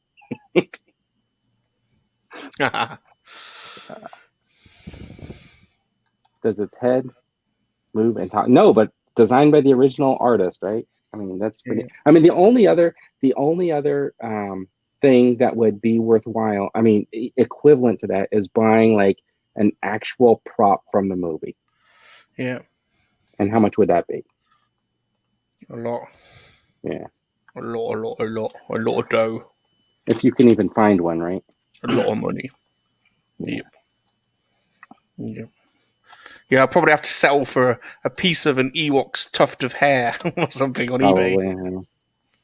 Even that's probably suspicious. Could be anyone's hair, couldn't it? Here's an authentic piece of Ewok hair. Probably some random bloke. Apprentice Ewoks. Some random bloke called Fred stuck some of his pubes in a plastic case. Telethon.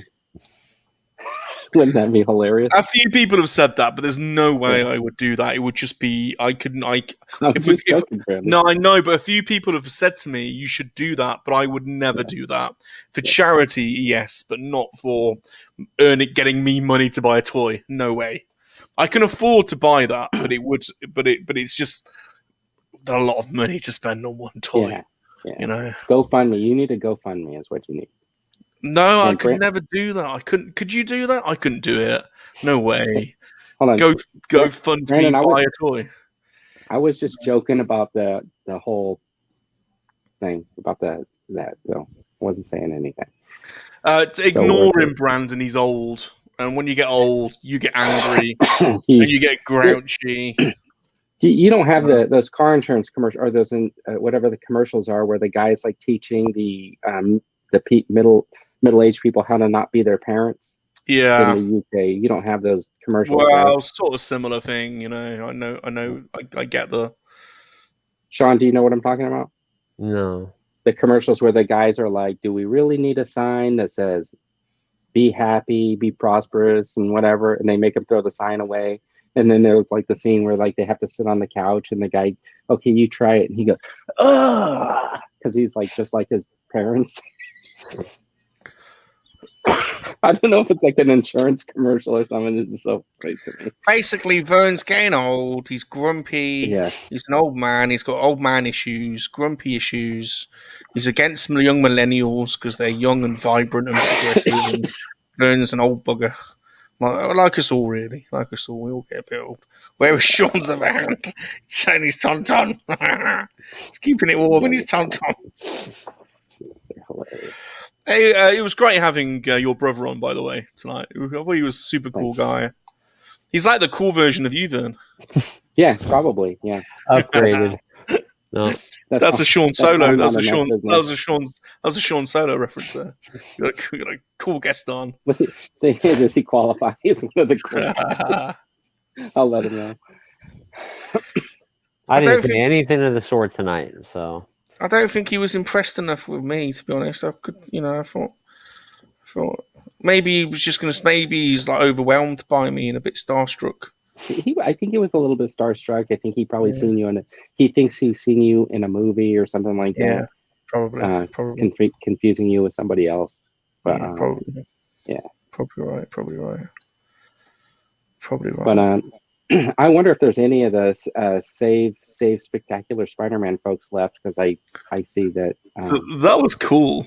That was cool. Those people were rocking up. I'll be honest. I've never seen Spectacular Spider-Man, so but I'm gonna watch it for sure.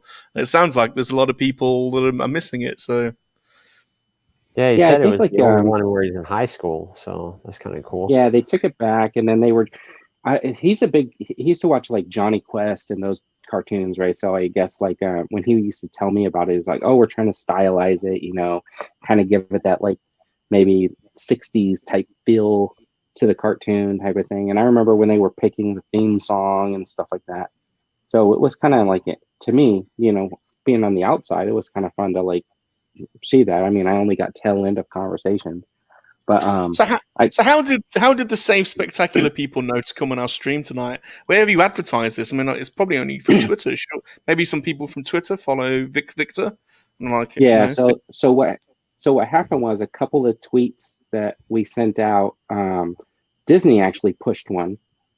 Really? Their little Disney one or whatever. They had like 30,000 people. They pushed it, and then somebody who is a huge Spectacular Spider-Man, who has a huge, big Spectacular Spider-Man, he pushed it, to try to like get that. And then somebody like commented and said, "Make sure you talk about Save Spectacular Spider-Man campaign and stuff like that." And I just, So there were a couple of like bigger Twitter accounts that kind of pushed that, just because, and it was the Disney, because they were going to do a redo Lilo and Stitch over in China.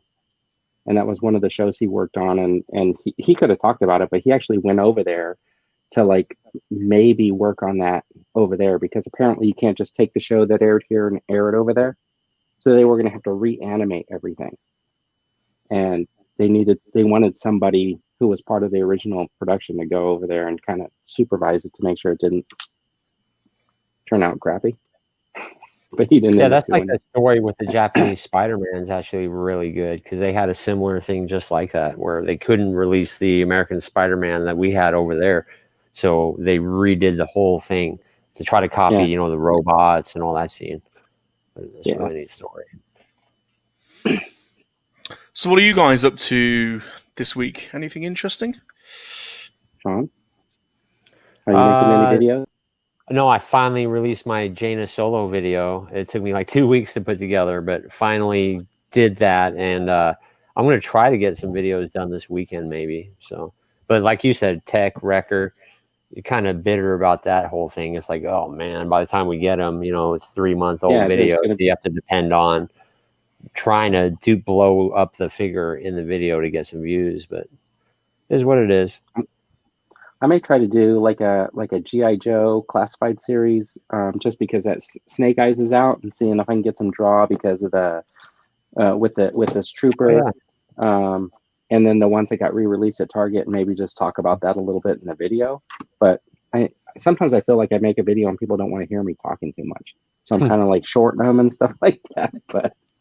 But I might You do just gotta something keep where I can. experimenting, man. Yeah, I want to hear you, Vern. I Yeah. want to hear you. I want to hear you. Maybe I'll it. just compare the figures, and maybe I'll just do something where I compare the figures, but then maybe I'll take them outside and do some photography and add it in or something like that. I don't know. But other than that, I mean, I have this figure that I kind of want to open, but then I feel like that'll be like my third kind of. Actually, I think you my should do that video like soon because my video, you know, it died a long time ago, but recently it's been getting watched quite a bit. So.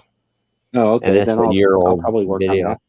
I would, yeah. Just because, like people are searching it. They want to know if it's worth the money right now, you know. So they watch a quick review. I only picked this up because of the movie, and because I had this one. This is the figure arts of the Black Widow, and it's the one where she's wearing that jacket. I want her. Yeah, that's the one I want. I want that I one as want well. that one. I think it's the funny. face sculpt on this one is just phenomenal. We're in agreement. We're in agreement. I think the three of us, which is unusual, and also counter to the mass opinion because I love Black Widow. Yeah, I've watched it 3 or 4 times. I don't know what's yeah. I really like it. It's getting hate out there, but I absolutely love it. I thought it was really good. Sorry, I bought 3 tickets to the theater and then bought it on Disney Plus as soon as I got home. So. And I'm not one to say if I don't like something, you know, and I'm not massively easily impressed. And I know it's not a perfect movie, but man, Florence Pugh is incredible. She's going to be the next Black Widow. She's got something about her, man. It's just very, very appealing. Whereas, did you guys see the? Go on, Vern. I'm sorry. Go ahead. No, please go ahead. You were talking about no. I was done, man. I was done. I was just saying Florence Pugh, man. She's awesome. Yeah, I think I was going to agree with you, and I just cut you off. But I was like, yeah, like her like making fun of the posing and stuff like that was hilarious to me. That whole dynamic that they had together, I thought just carried the whole film. I thought it was really great. I thought it was sweet. It was sweet and endearing and believable.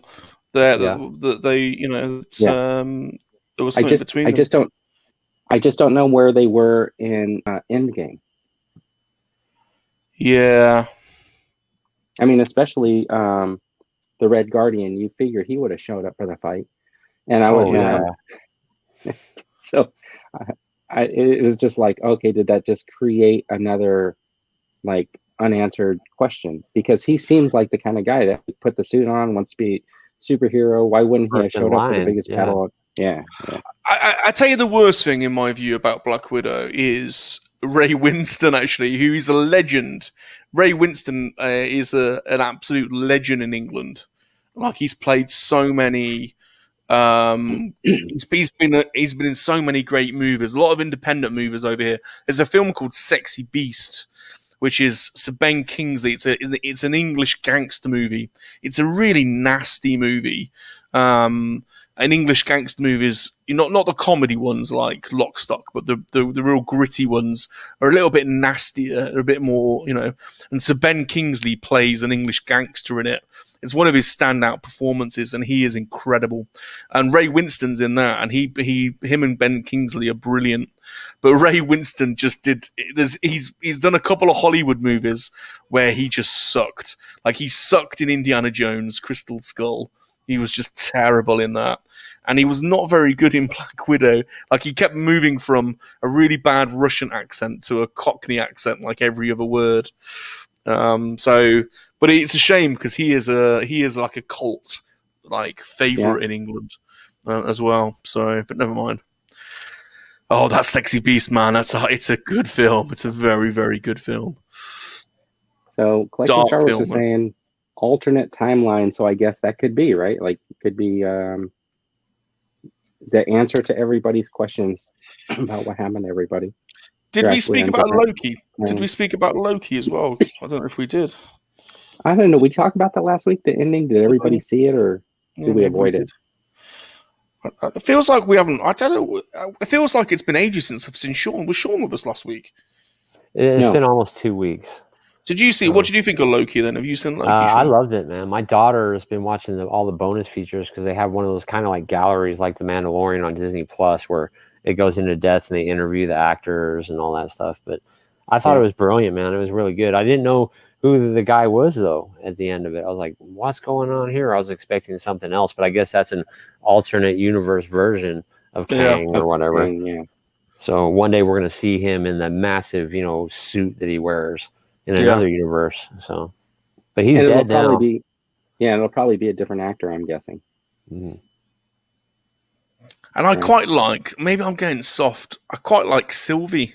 I didn't like her to begin with. She's going to be part of the Phase 4, I think, for sure. I didn't like her to begin with, but she, in the end, I liked her right as I seen her. I thought, oh, that's cool. Yeah, I thought that character was awesome. It's a shame they already announced that she's not coming for season 2. Oh, so, she is. I seen that. Where did you read that? Oh, I read that she wasn't going to be in season 2. She's already they're filming, starting to. Yeah. No, okay. For sure. And I saw that yesterday, and she's done interviews. Like if we asked her to come on our show, she might come on our show. She's that type of. I'll let you handle that.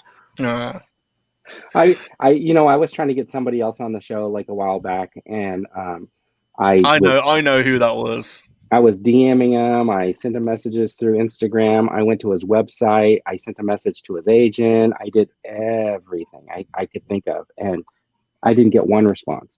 Oh dear, that's shocking. Yeah, but season 2 is coming, man, for sure, and she's in it, and that came out of her mouth, and it's on video. I can't remember where I saw it. That's cool. I'm going to watch those special features though, probably sometime this weekend or this week or something. Yeah, my daughter watched them all. Good. Yeah, they are good. Right, can I plug some stuff that's going on then? Yes.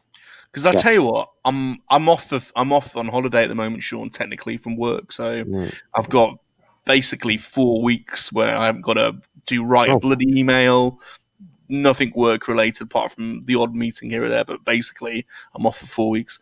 And I tell you what, I don't know what it is. I'm loving YouTube at the moment. I'm absolutely loving YouTube. I'm loving putting stuff on YouTube. And I don't care. Do you know what it is? Do you know the thing, Sean? Because you guys get way more views than me, but I don't care about the views. I'm just enjoying interacting with everyone. And I don't get huge views, but there is a great community. We have got a core, I call them the Monkey Lizard Army Acolytes. There's a core absolute nutcases in our community that we are just hanging around with all the time. And everyone in the chat, everyone knows who it is. It's all you guys in the chat. You guys are absolutely you just look for the chat awesome. Right now. Yeah, and I absolutely love hanging out with these guys. It's like you guys are my, it's a bit don't have many friends in real life. Do you know what I mean? That regularly go around and hang out with. So it's cool to have this new group of friends, and I'm just loving the content at the moment, putting stuff out at the moment. And I like doing different. This is not what you're supposed to do on YouTube. You're supposed to, because I've been watching some of those creative videos, Sean. You're supposed to do the same video and same time and keep it. But I don't want to do that. I want to be. I'm thinking we're a disruptive. Salacious is disruptive. We do not want to conform. So we've been doing. So today we did a Lego build, and we only had, I don't know, we'll probably only get 60 or 70 views out of it, but it was fun. And so we're doing a Lego build every Saturday now for 2 hours. And tomorrow I'm doing my second Gundam build. I don't know if you've ever built Gundam before, but I hadn't before. But I haven't been invited to build anything with anybody. Man, you should come and do some Gundam building with me, man. It's so much fun. I'm really enjoying it. I'm on my second kit now. So tomorrow at 3 o'clock. I'm ever invited.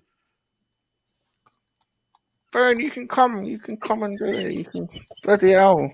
Come and do Gundam building with me. It's fun. Collecting Star Wars loves the children's books. Keep reading. Man, I love Salacious loves reading the poetry, man. Do you know there's this guy on Instagram called Star Wars Poetry, and he writes all of his own poetry, and he's coming on the Monkey Lizard Hangout. Nice. When are we do? I've got a poster already, I think, made for it. When is he coming on? I'm getting organised. There you go. Star Wars Poetry, episode 11. He's coming on. That he's got a monkey lizard. That's him with his monkey lizard. He's got one of the animated Clone Wars monkey lizards. So he's coming on the show.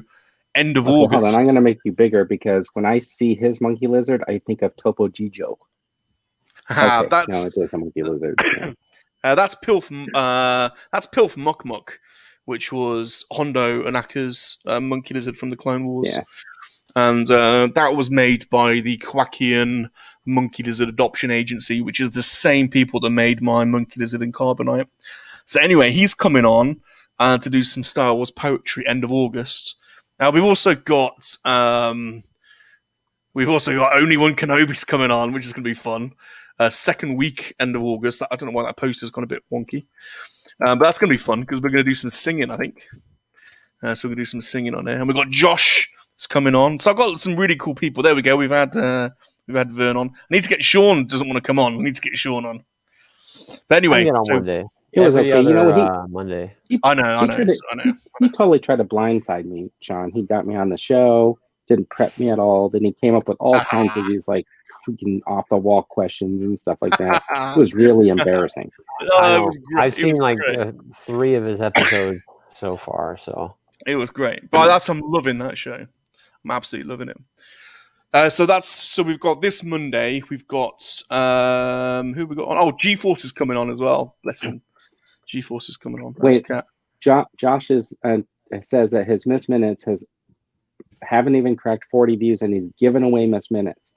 Now, I may be blocking people from watching that to increase my odds of winning. If I could figure out how to do it, then that would be true. But I don't. It's actually pretty good. I mean, like, there's no way that I can print that out. Yeah, they're good, aren't they? I like the I don't know how is it. He's using a resin printer. Yeah, he's using a resin printer, which is like, so my 3D printer is the one where it just like lays down layers of plastic, and I don't know how that works, but it feels like it's in liquid or something like that when it comes out, because it looks super smooth, and the clarity looking right through them is just awesome. So yeah, they look very good. Yeah, my kids will be fighting. I know my daughter, so if I win, I better get 2. You could sell those, to be honest, on Etsy or something. Yeah, you'd sell a lot of them. I wouldn't doubt they end up making one maybe. Yeah. It's like an accessory like Spider-Ham with Gwen Stacy. Yeah. Oh yeah, you think like if they came out with a proper Loki group of figures, that maybe there would be one inside of. You'd think that it would have been like with Mobius or with one of the other characters from the time variants. Yeah. Right? Yeah. So the one thing as well is I'm quite interested to be doing different stuff, because there's an opportunity to do stuff you've never done before. Like Brandon's been playing Pokemon online. I don't know if you've seen that. So I've just downloaded the game. I haven't got a clue about Pokemon. Never played it before. So what is it, Pokemon Go or what? It's like you download the game, so it's on your computer, but then it's like the online card game. Oh, okay. him and Super John were playing it the other day, and I had no idea what was going on. But Well, I but I'm challenge gonna. you to a game of Mahjong. Well, there you go. It's something else. So, Can you imagine that? play me, teach me. Like all of us right now could be playing poker, right? Yes, let's do We that. just Let's have do to figure poker out how to night. deal the cards and stuff like that. Yeah. We could do that. Yeah, let's play Yeah, poker night. that Let's would be do really funny. 3 Men and a Monkeys and poker night. That'd be brilliant. We could do that like in Yeah. the middle of the week or something. Yeah. Let's do. I think we should do it. Show up with your cigars and your whiskey. Totally.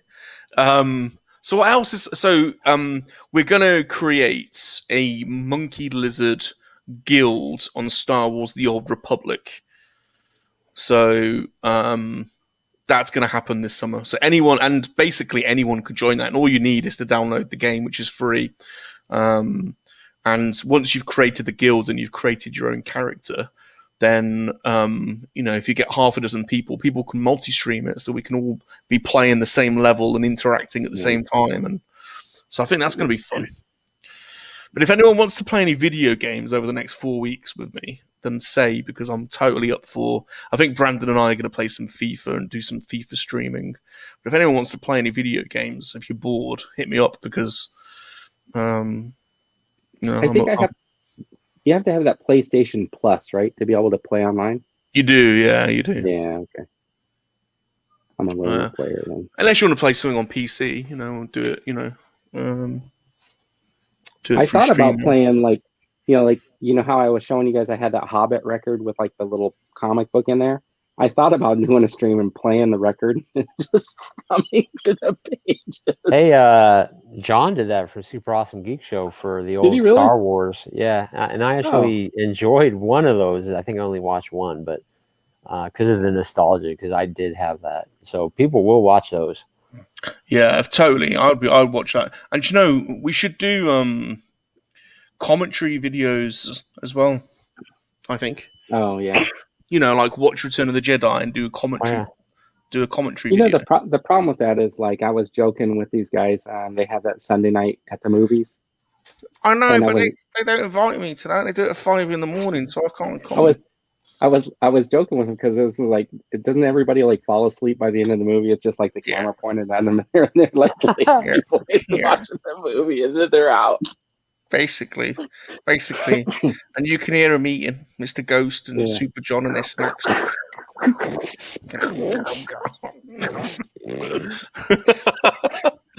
can hear Super John's salsa like. I mean, come on though, dripping out of his mouth. You can't get better entertainment than that. Beautiful, absolutely beautiful. Oh my gosh. So tonight's been fun. I've really enjoyed tonight. It's been very chilled, very cool. Victor's a totally cool guy. I totally wanted to hit him up for some kind of signature on a Spider-Man poster, but I thought, no, we'll leave that. We'll leave that for a future. We'll see if Vern can work something out for us at a future date. All right, well, I actually might have some signed Spider-Man, Spectacular Spiderman posters around somewhere. Oh, there you go. But I do have these Machination comics, and they are signed by both Greg Weisman and Vic Cook. Oh, there you go. So I did ask where you buy them from, because I would totally buy one of those just to support him. So these I got at Comic-Con, and then they were in the booth, so they signed them for me. So cool. I have a couple of those. Maybe I should give one away, right? Good idea. All right, so should I give one away to anyone who's stuck around this long? I think when you do giveaways, I think the way that Sleeping and others do it is the best way, because what you do is, because you want as many people involved in the giveaway as possible, you want as many people the opportunity to do it, you need to advertise it in advance so people know there's a giveaway coming up, because then there might be other people really interested in that comic that might want a chance of winning. So they advertise it a week in advance, and then in order to enter, you can say, well, right, what do we want to promote this week? So it might be you want to promote something on Sean's channel. So it's like, right, everyone needs to go and watch this video on Sean's channel and then leave this comment on this video. and then they export all of those comments into one of those wheels. I think that's quite a cool way of doing it. I think because you're sort of giving people the option to. So you don't want me to manufacture like a super hard, difficult, like challenge? No, I didn't get the last one. None of us got the last one apart from Captain. Nobody paid attention except for Gosh. He got it. But all right, I'll figure it out. I got a couple of different signed copies. So there's alternate covers. I have actually 4. Man. I have these. This is the #1 issue. I have 4 #1 issues signed. Yeah. That's by sweet. both Greg Weisman and Vic Cook. So sweet. I'll figure out something and I'll do a giveaway. Probably have him comment on this video. Yeah, exactly. Tell the rules like in another video. Yeah, do the draw in another video and get them all to, and then the rules of entry are, comment on this. You have to come up with a comment. So what do you want them to say? What do you want people to say? #save Spectacular Spiderman. There you go. There you go. Okay. And then it'll turn on Twitter too. There you go. Should I say that now and then tell people to come back and rewatch? Yeah, exactly. Okay. So if everyone leaves the comments now, hashtag Spectacular Spiderman, and then do hashtag save Spectacular Spiderman. There you go. And then after the video, if you put a tweet out reminding people, and then you do the draw in the next video, you give people a good week to be able to leave a comment. Give them a deadline as to when they have to leave the comment by. Okay, I think that's a good way of doing it. Yeah, you get more on Twitter, community posts. Yeah, you get more people because lots of people collect comics, especially signed comics. So, and we're right at the end of the show, so there's probably not as 10 many people still left in here. So all of you watching, if you want a signed copy of Mechanation, signed by Greg Weisman and Vic Cook, put hashtag Save Spectacular Spiderman in the comments. Not these comments, don't go in the comments, but the comments from the video. Yeah. And then, when should I do the draw? Like next week? Whose channel are we on? Or should I just have a separate stream? I'll have a separate stream on Saturday. It's up to you. I mean, whatever. Well, whose channel? Who's channel are we on? Sean. It's Sean. Yeah, it's Sean. Do the wheel. It's Sean's video. Should I do? Are you okay with that, Sean? I'm fine. Yeah, I'm absolutely fine. Okay, and we'll do that then next week, and we'll do a wheel of everybody who left that in the comments, and then we'll see who wins. Yeah, that'll be fun. All right. See, that's what I guess I better get a link ready. Well, we need that tonight. We need somebody on as well. We need a guest. Have you? I can think of somebody. I think I want to get another somebody from the outside, like maybe another TikTok user. Like I was thinking that one guy, the Star Wars collector kid. He's real skinny from California, and he hangs out with that girl all the time that buys him stuff. Maybe both of them or something.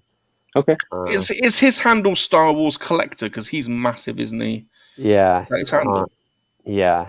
He's a really cool guy, man. Always like commenting back and forth on each other's videos, and he's just a cool guy. He'll be meeting us when we do that Disneyland thing. He'll be there. Okay.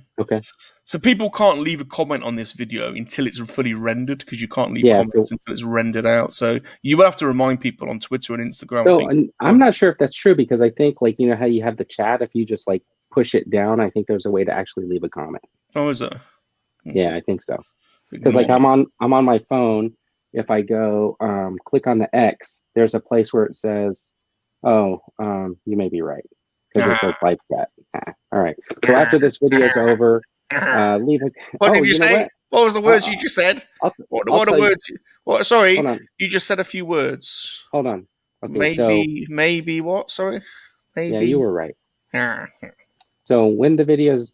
Well, actually, should I just do it on another one of my videos then? Since it's already out there? Whatever. You could on your Black Widow one. If you whatever you want people to hit up. But the only thing that I don't like about that is because when you do that, it really does hurt your view duration and all that other stuff for that video. So whatever video you want to do that on, because people will just open it to like and close it, and and then it ultimately will kill in the. Well, I'll tell you what, Vern. I will offer up any of my videos It's If you fine. want, It's fine. you can use any of my videos because I don't But, care about stuff like that. You know, unless you got like a really good hook where they click on the video and they're like, "Oh, I want to watch this video." Yeah, or they've got to watch. You've got to find something in the video. So it's like you've got to watch the video, and then the comment is, "What did I? What was my opinion on?" Oh, Yeah. that's. See, You know what I then I mean? might wanna as well do go that, back though. to.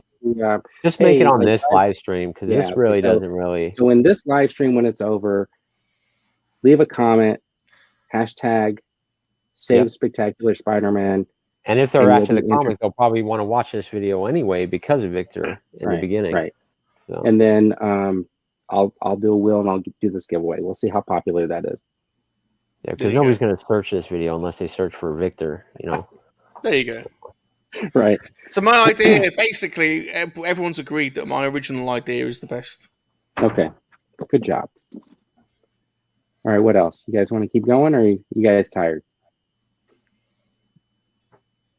I look so excited. You were Sean. Disneyland, man. Disneyland. It was sick, man. I could show you loads more pictures, but I just recommend going. But Rise of the Resistance, it kind of sucked. I got really lucky. I woke up in the morning and watched a YouTube video, how to get on Rise of the Resistance post-COVID. And if I had seen that video, I would have not have ridden Rise of the Resistance. So basically at 7 o'clock, you have about a 4-second window to hit on the app saying reserve, reserve, reserve. And I lost. It's a lottery.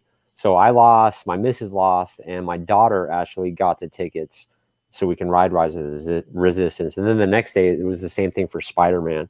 You have to open the app at 7 in the morning before the park even opens. That's and crazy. keep tapping this button and hope you win. That's but I crazy. won the tickets for Spider-Man. Yeah, I would have went straight up there for the amount of money I spent and said, listen, I want to get on this damn ride, man. I would have been pissed off. But, oh well, they say 2/3 of the park will not go on, you know, the Star Wars ride. So it's pretty insane. That's crazy. There's nothing rude or inappropriate in my monkey lizard poetry videos, and they're quite funny. If you ever wanted to, Funny. so there you go. I'm reading them out of a Star Wars children's book, actually. Yeah, I can't believe you didn't see a monkey lizard. No, my daughter wanted. We would have probably bought one because she is in love with you like so much. It's not even funny. But she kept asking, "Where is he? Where is he?" And I went in a bunch of stores, but ultimately, you're so limited on time, man. It's not even funny. They've got one out in the park on a pedestal somewhere that I've seen someone have a photo with. So, man, I want to get a Disney so bad. Yeah, it is sick. Because I went twice. I went in the morning and then I went in the evening, but my phone was dead at that point and I couldn't take any more pictures. And in the evening, that's where it's at, man, because they put so much money in that technology with like the LED lighting, the shadowing, and everything about that place. And Ray and Chewbacca, you know, they look crappy online, but when you see them there, oh man, it's just something else, dude. It's so cool. Sweet. Really cool. Sweet. Nice. But anyway, I could ramble on forever on that shit. It was so dope. Super sweet. Are you doing any video gaming over the summer, Sean? I just installed last night. I started playing the PS5 version of Jedi Fallen Order. So I just started that. Is it noticeable? Yes, it is absolutely breathtaking so far. No so way. I'll see how far it goes. There's no extra content, though, is there? It's just visual upgrades. Okay. Yeah, 60 frames per second, and that's probably it, 60 frames per second. Are you going for platinum on that, are you then? Are you going to try and get all the bits that you didn't get before? Probably. Because I didn't beat it before. I got stuck on like the 3rd level. Oh, no. I never beat it. And then I heard they were going to remake it for the PS5, so that's why I waited. Man, to be fair, the only way I beat it was I literally had an iPad next to me and I was just doing YouTube walkthroughs on so many of the levels because it does get quite complicated, doesn't it? Yeah, you get lost, and then the map, the little mini map you pop up, doesn't help you at all. I mean, no, it's weird. Useless. Yeah, it's like a 3D map, isn't it? It's really, really hard to follow. It's like a translucent 3D map as well, isn't it? So, What a cool game, though. I was But so there's no like annoyed. X on the map saying like go here, you know. There's No. none of that, and that was irritating to me. So annoying that we had that EA Play the other day. I don't know if you saw that, but there was no Star Wars, nothing. No Star Wars announcements. Yeah, Wow. that is wild. So, crazy, man. Missing some Star Wars games.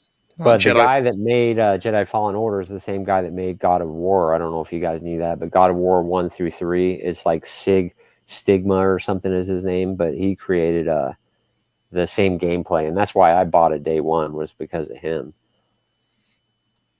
Yeah. Have you played the God of War games? Do you know, it's funny because I've been asking people, because They're good. I think up until I played a lot of video games up until PS2, and then I was at uni, and it was basically I was into music and other stuff. But my housemate had an Xbox 360, and so the Xbox 360 PS3 era, I'm familiar with a lot of the games, but I didn't play a lot of them. So I'm going through doing a lot of all those old games now. So God of War is one that I need to is what I need to do, and I've been streaming the Call of Duty games recently. I've streamed Call of Duty World War II, finished that game. That game is incredible, and then I've just done Modern Warfare Remastered, and I'm about to do the second one. So there's all these games in that generation that I've never played that I'm going to stream all of them. Oh, And do you mean World at War? No, Call of Duty, World War II, and then Modern Warfare. Well, then you would like World at War. That's a really good one you could revisit because it takes place in like Vietnam, and it's really cool, man. Great story. So I like the campaigns on those. That's what I mean. That's the campaigns that I've been doing. So Call of Duty World War II was just incredible. You start on the Normandy beaches. It's just absolutely insane. I think that's World at War, man, you're talking about. Let's just have a look on my channel. I'm pretty sure it's... I don't think they made a World War II. Hold on, I've got the poster. But yeah, you get dropped on the beach in Normandy, you storm the beach, and then you get the flamethrower, and you go through the little like ditches and stuff. And it's totally insane. Yeah, absolutely epic. Insane. Maybe it is World War II. Maybe I'm wrong. Yeah, let's just quickly go to my... And I think that was the first time zombies was ever introduced. I didn't play the zombie. I think that was a multiplayer bit. I didn't play that bit, to be honest. Mm-hmm. You can do that solo, and there's a trick for that where you can get like, oh no, it is World War II. I haven't played that one. Man, that game. Where have I gone? I've lost it. That game is incredible, and all the cutscenes. It's a bit like Band of Brothers, you know. I mean, there's a couple of arcadey bits that are not really. That's strange. There you go. That one. Yeah. You need to check out World at War. You could probably pick that up for maybe £5 or something, I bet. Yeah, okay. Cool. All those are good, man. So yeah. Most people don't even play the campaigns, which is a shame. No, they're my favorite those games. Why not? I get dizzy with those first person shooters, so I can't play. It's a shame. They look like a lot of fun. They're fun. I can play the third person, where you can see the character. Can you switch the view? No, I don't think so. On that one, no. Yeah. Not on this one, no. So what are good is Uncharted. Have you ever played those Uncharted games? Yeah, I can play those. Tomb Raider.